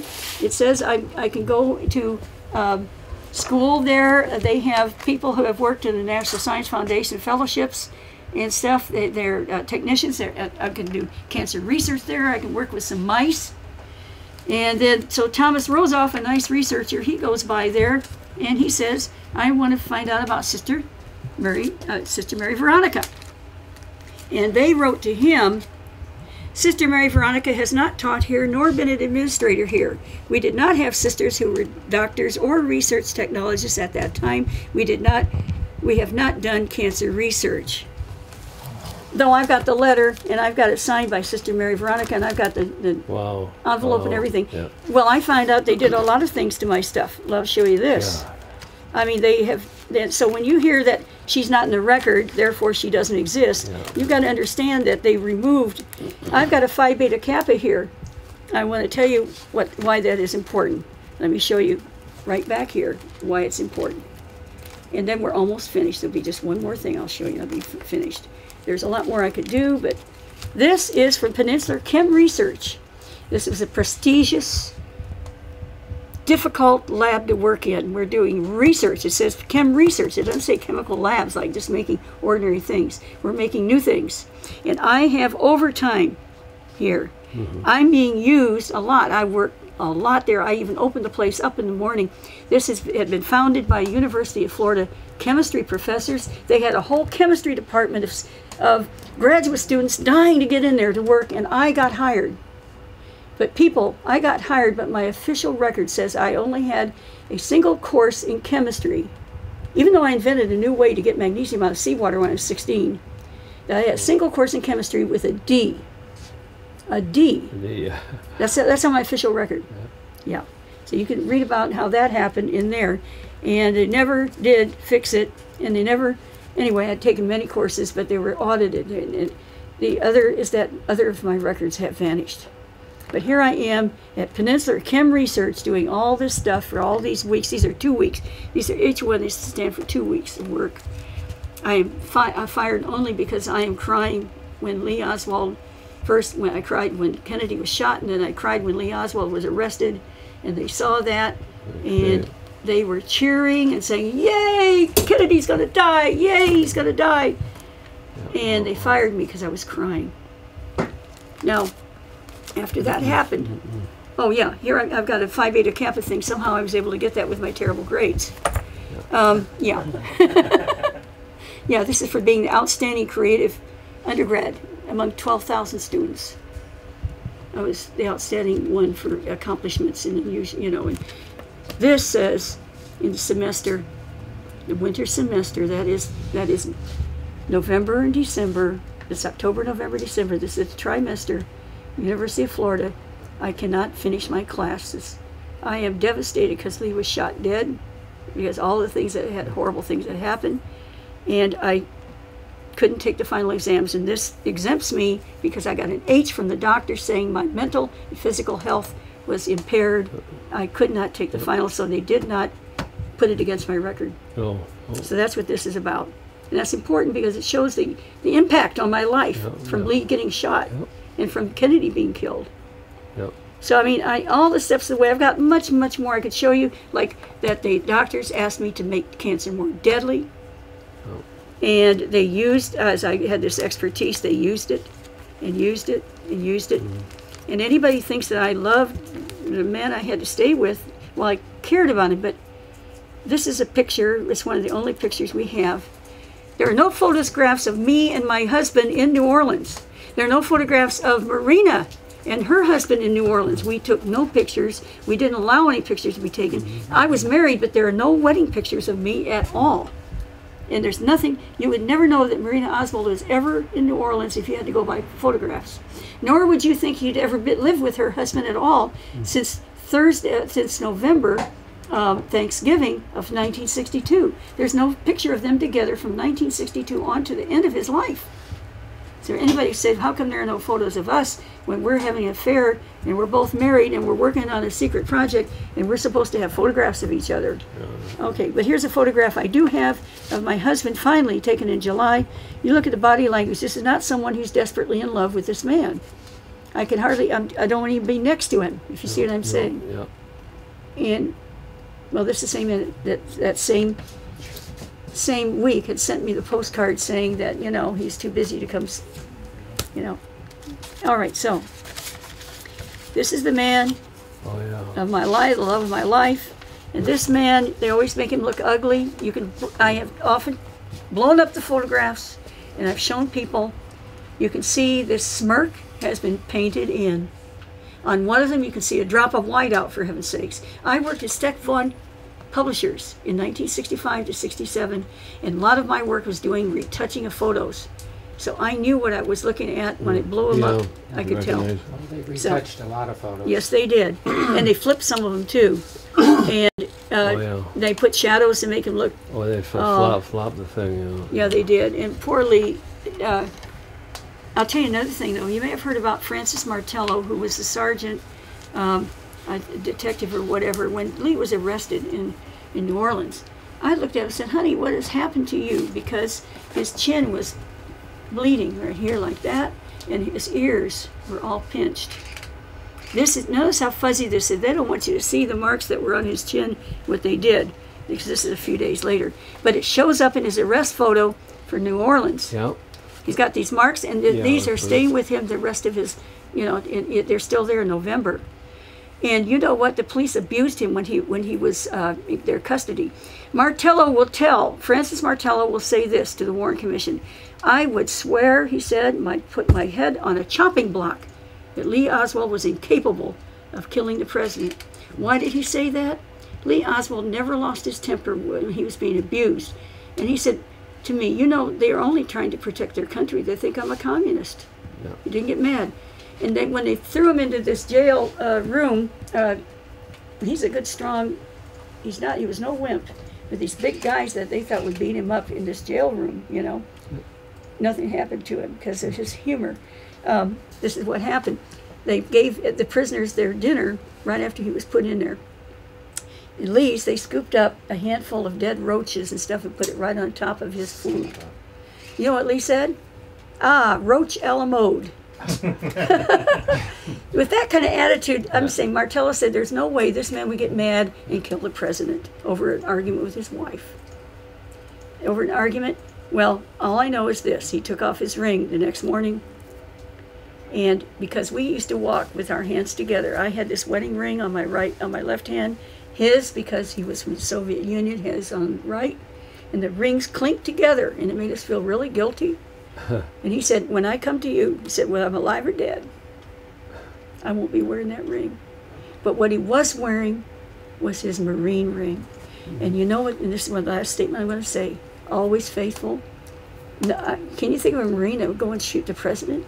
He said to me, because he had gotten all this information from David Ferrie, and he said to me, you know, I'm going to die, they're going to kill me.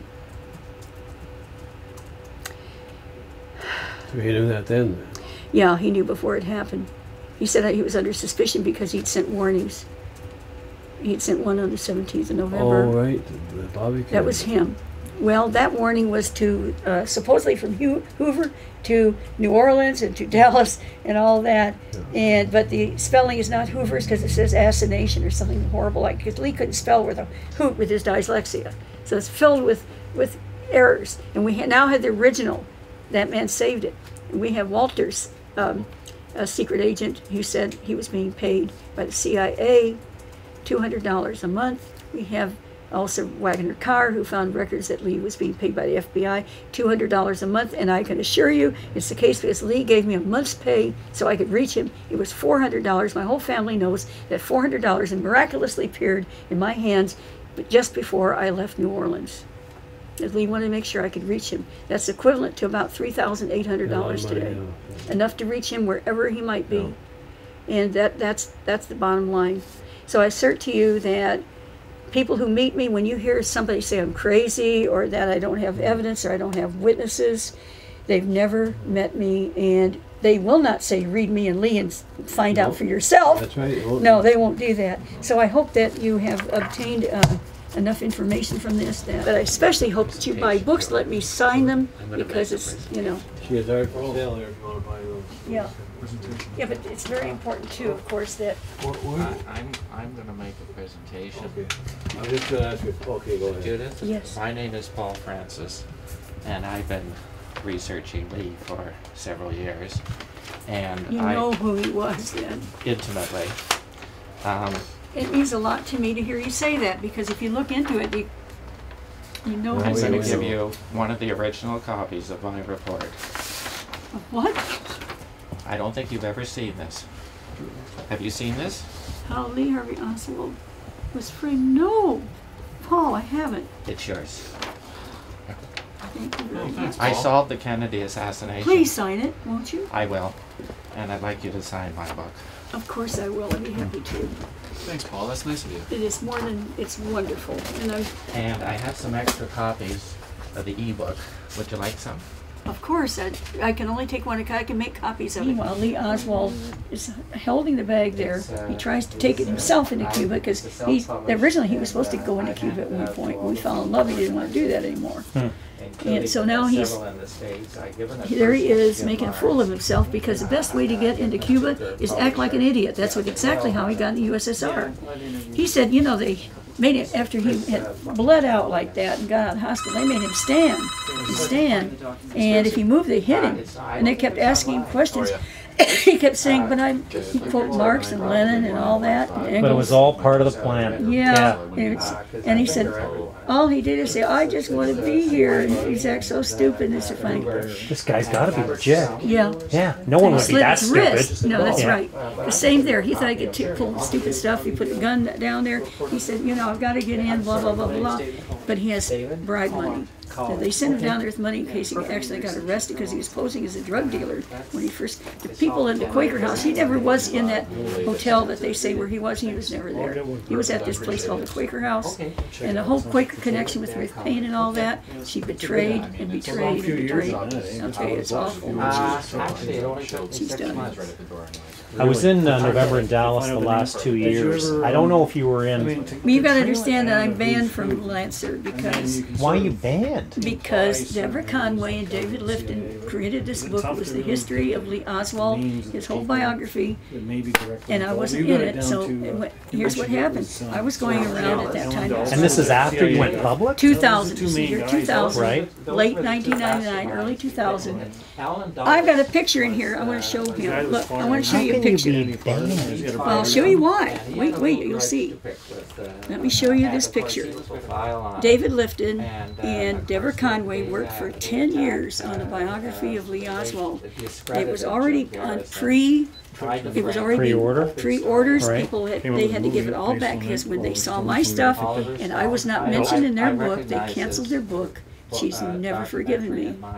And she says horrible things about me. She says terrible things about me. You know? She actually filmed one of my witnesses, Anna Lewis, and was real nice, but then she wouldn't give back, I'm going to find it, wouldn't give back the film for 4 years, so it's not in the History Channel, it's not, 60 Minutes couldn't get access to one that they could use. She intimidated my witness and tried to get her to recant. They tried to take, they were going to take her child away from her retarded son. It was further back here, just a minute. I thought it was, I can't believe how far back it is. Here, this is Deborah Conway, you know what she looks like. Yeah. She is standing next to my witness, Anna Lewis, and she tells everybody I have no witnesses. Yes, she does. Not only that, but Wim Dankbar called her. Zach Shelton was there. I was there in Holland. Zach Shelton is there. He calls her. She says she has nothing but the Israeli check. She has no witnesses. When he was looking at this photograph of the two of them together. So the most sad part was there more of a... And which one's called? Now you're learning. This is Deborah Conway. She's the only pretty girl in the whole Kennedy assassination thing.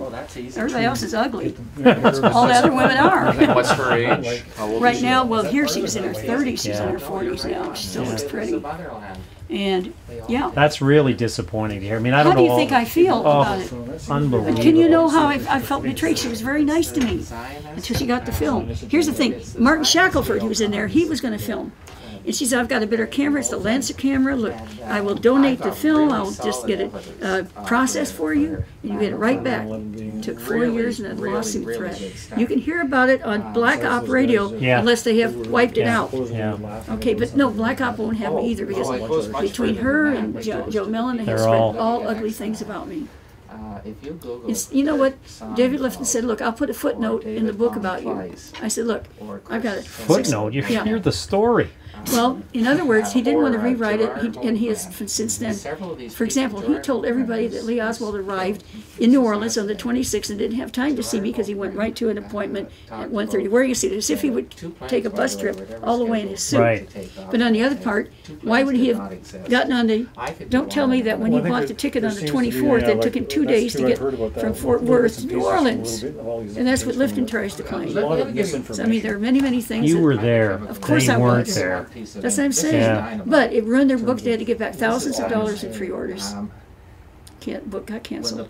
Never forgiven me. They should have joined forces at the very least. And she even posted, you can even find it, I can show you, she posted, Judyth Vary Baker will never ever speak at a Lancer conference. That's what happened. And yet you were there last year, though. No, I was there in the bookstore. I know. I saw you in the book. But in the book they room. put out. Pamela Brown put out. That's why I was going to talk to you, and then I thought, oh, I'll see you in the room. No. And I had no idea. I wouldn't see you. No, I wasn't allowed in there. Yeah. Wasn't allowed. Unbelievable. No, I'm not allowed. Why would they even allow you in the bookstore? Because Chris bought a booth there so I could get in to sell his books. That's how it happened. Yeah, I mean, and after all these years, 15 years, he's never forgiven me. Neither is Lifton. Well, how do you think I feel? I mean, I was open with them. I talked to them. I showed. You didn't do anything No, they wrong. wouldn't meet me. Yeah. No, I didn't do anything. I mean, I go to publishers, and the publisher made the decision. I didn't know about their book. How would I know? Correct. So he said, well, he said, that does it. They said they're not going to publish the book. So I said, well, what book is that? And the man, his name is Weisberg. You know who Weisberg is? Harold Weisberg. I met Harold Weisberg, and I didn't even know who he was. He did the Whitewash series. Yeah, they were trying to say that I did all this research and inserted myself as if I could insert this into history. I had the history. Yeah. It's there. You heard me. Yeah, that's and I've got right. much more I haven't even shown you. Lots more. It's just what I've brought with me now. I had so much that you'll see Chris Milligan says in the book there's overwhelming amount of evidence. I can't dare bring all of it with me because it just might get lost. It'd be like Garrison lost his 3 filing cabinets because magically he leaves his house and 3 filing cabinets of all his years of research. No, this stays. That's why this stays with me to the very bitter end. Only for this trip. Before this, it was in a vault in California. I just had copies of everything. But this time, I wanted everybody to see it because I made it all back. People need to know these things and what happened. Here's the Jario thing I was talking about. This, and I use the JA all the time. When you have this person at the Texas School Book Depository calls, has no accent. That was me. That was on Wednesday. And he calls me, he knows because of a call wheel you can read about in the book. That call wheel, he knew when to call me back. But what does the person ask? So I can prove it's me. Somewhat proof. I mean, you'll see the evidence and decide for yourself. I asked for the new janitor. Now, he wasn't a janitor, he was a clerk. But J.A., these are the initials, J.A., Jario, I always use for Judyth, and he knew it was me when I used the word janitor. He turned down the person call, but knew when to call me back because of when I called. And that's how we got in contact again. This is a picture of me, by the way. The enemies, I have some enemies, and they said that I claimed that National Enquirer tried to give me, offer me $600,000, which of course they never did. It was, let's take a whole bunch of zeros off of that, okay? For this photo, I cut off the legs because I was tempted. But that's the picture that is kind of messed up and sloppy. But that's colorized. You see it's all fuzzy, but this is it's clear. You can see. Lee loved this photo. I kept it. And where was that photo taken? That was taken in Bradenton, Florida. I came home briefly for Christmas, and my dad asked me to pose like that because. Well, I've got other posts. You don't see them. I guess I know why. Could I get just 5 minutes of your time before we close down? What is that about? Just I'm doing a film about the store. That's wonderful. Just to say something about the store. Sure. Well, they've been very kind to me. I mean, you know. By the way, I'm sorry. I use different J's all the time, and by the time I realize it, so you've got 2 different J's. This is why I use the same ink everywhere. The same. Are you going to use a sign or a whole bunch for it? I'm gonna do that. I've got the money to buy one tonight, but okay, well that's wonderful. Also, of course, there's artwork here if anybody's interested in it. We've got some art here. I got the one, but I got more money. Well, that's wonderful. The art actually overseas, I'm pretty better known as an artist there than I am here, because I can't do my exhibitions here anymore. I can't do exhibitions here anymore. And that's been a heartbreaker. But my paintings sell like for $6,000, but I can only sell like 1 or 2 a year. It's not enough to really keep going. But Social Security, that's all I've got. So here's one of my drawings. And has Jesse Ventura got that one? No, Jesse Ventura got this one. These are lithographs. Oh yeah, that one. Yeah, he got another one. Yeah, that's the one. Yeah, and then there's like, see, Kennedy haunts me everywhere, everywhere I go. And this one still has that label from long ago. That's one of the prize that litho did. Like I said, I know the woman that she saw the bullets being made to blow the head off. She was traumatized from a little girl. Just terrible. Judyth, do you mind if it's this one here is individualized. Yeah. That's beautiful. This one here is an original. That is, it's a lithograph, but I've done a lot of drawing on it. We should have the ability to discern one from the other, especially with the amount of time we've spent in the field. Yeah, Clyde Forshaw. What? Clyde Forshaw. His cousin was a CIA. The mom found him here in Toronto, or said if you're such a hot shot, he was a serial killer by the age of 21. He's 71 now. They sent him down there. They sent a lot of people down there. Yeah. Well, I know. Well, this guy has been killing people ever since. I don't have time for it. He used to drive a streetcar.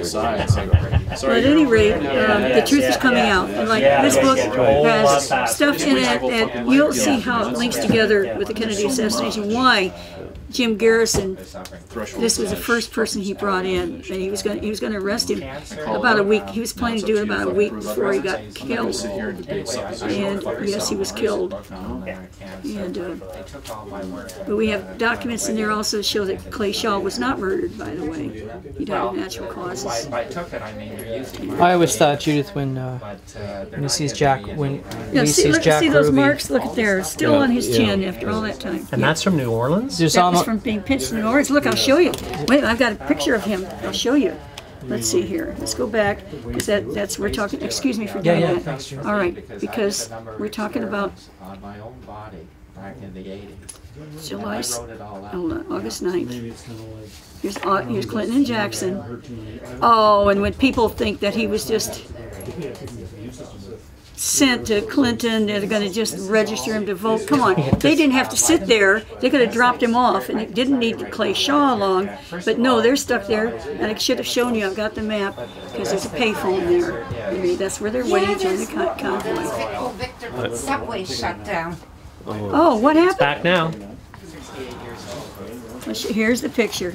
Look at what they did to his ears. You see, you can see it in this picture. Nobody's ever noticed it all these years. Look at his ears. It's like a cauliflower ear. Well, no, see, they pinched him. They really pinched his ears. Look at him. You can see the darkness. Yes. Yeah. All these years, nobody's noticed this. See that?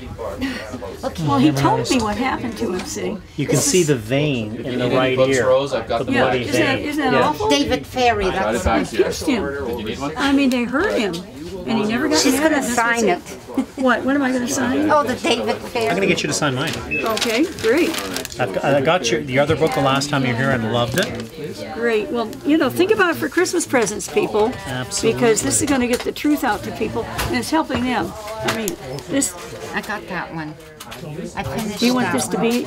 Oh, okay.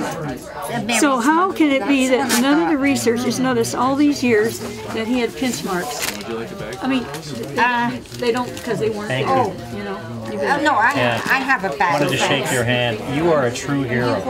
A true hero. I just well, I've got to do it. And, I mean, I didn't want to. I wish I hadn't had to do it. Hi, would you like me to sign it? Of course, I'd be happy to do it. Here you go, my friend. Thank you. Oh. I think it's Judith, I noticed you got Jesse Ventura on the forward for the latest book. Is there a story with what? With Jesse Ventura? Yeah. Oh, of course, there's stories with Jesse. Let's put it this way: Jesse, when I'm first talking to him and all that, he's like this, chewing on a cigar. He doesn't smoke, but he's chewing on it. He doesn't even chew on a cigar anymore, like that, Listening to me, I'm going, I'm showing him all this stuff, and then he starts asking questions. And he's great. He's a good guy? Oh, he comes across yes. like you want to believe he's wonderful. Yeah. And this year he's given up drinking juice to get his weight down. He's lost a lot more weight. I mean, he has such self-control of himself. Now, like that, he's got energy. He's loaded with energy. Hi, can I help you? I have been talking about David Ferrie and who he was, and we have a lot of people missed this. But I have artwork for sale. This is an original here, so it's worth more than the others. But this is how. Well, if I told you how much that was, you probably wouldn't get it. Oh, I thought you were selling them. I am selling them. Oh, I am. Yes, that's it. So now those are inexpensive. Those are photocopies, but I signed them. And how much is it? How do you sell that's like $10. It's not very much. How much? Did he get any of his mannerisms at all? Yeah. The nervousness and all that was Dave. Was accurate. And the chain smoking was constant with Dave. Yeah. The profanity. Back then they didn't use the word fuck like they do now. He's got to say fuck all the time. He didn't do that. But he used profanity, but he didn't use that. At least not in my presence. And he said some bad things in my presence. I had to say, stop that. Don't do that in front of me. Good for you. Yeah.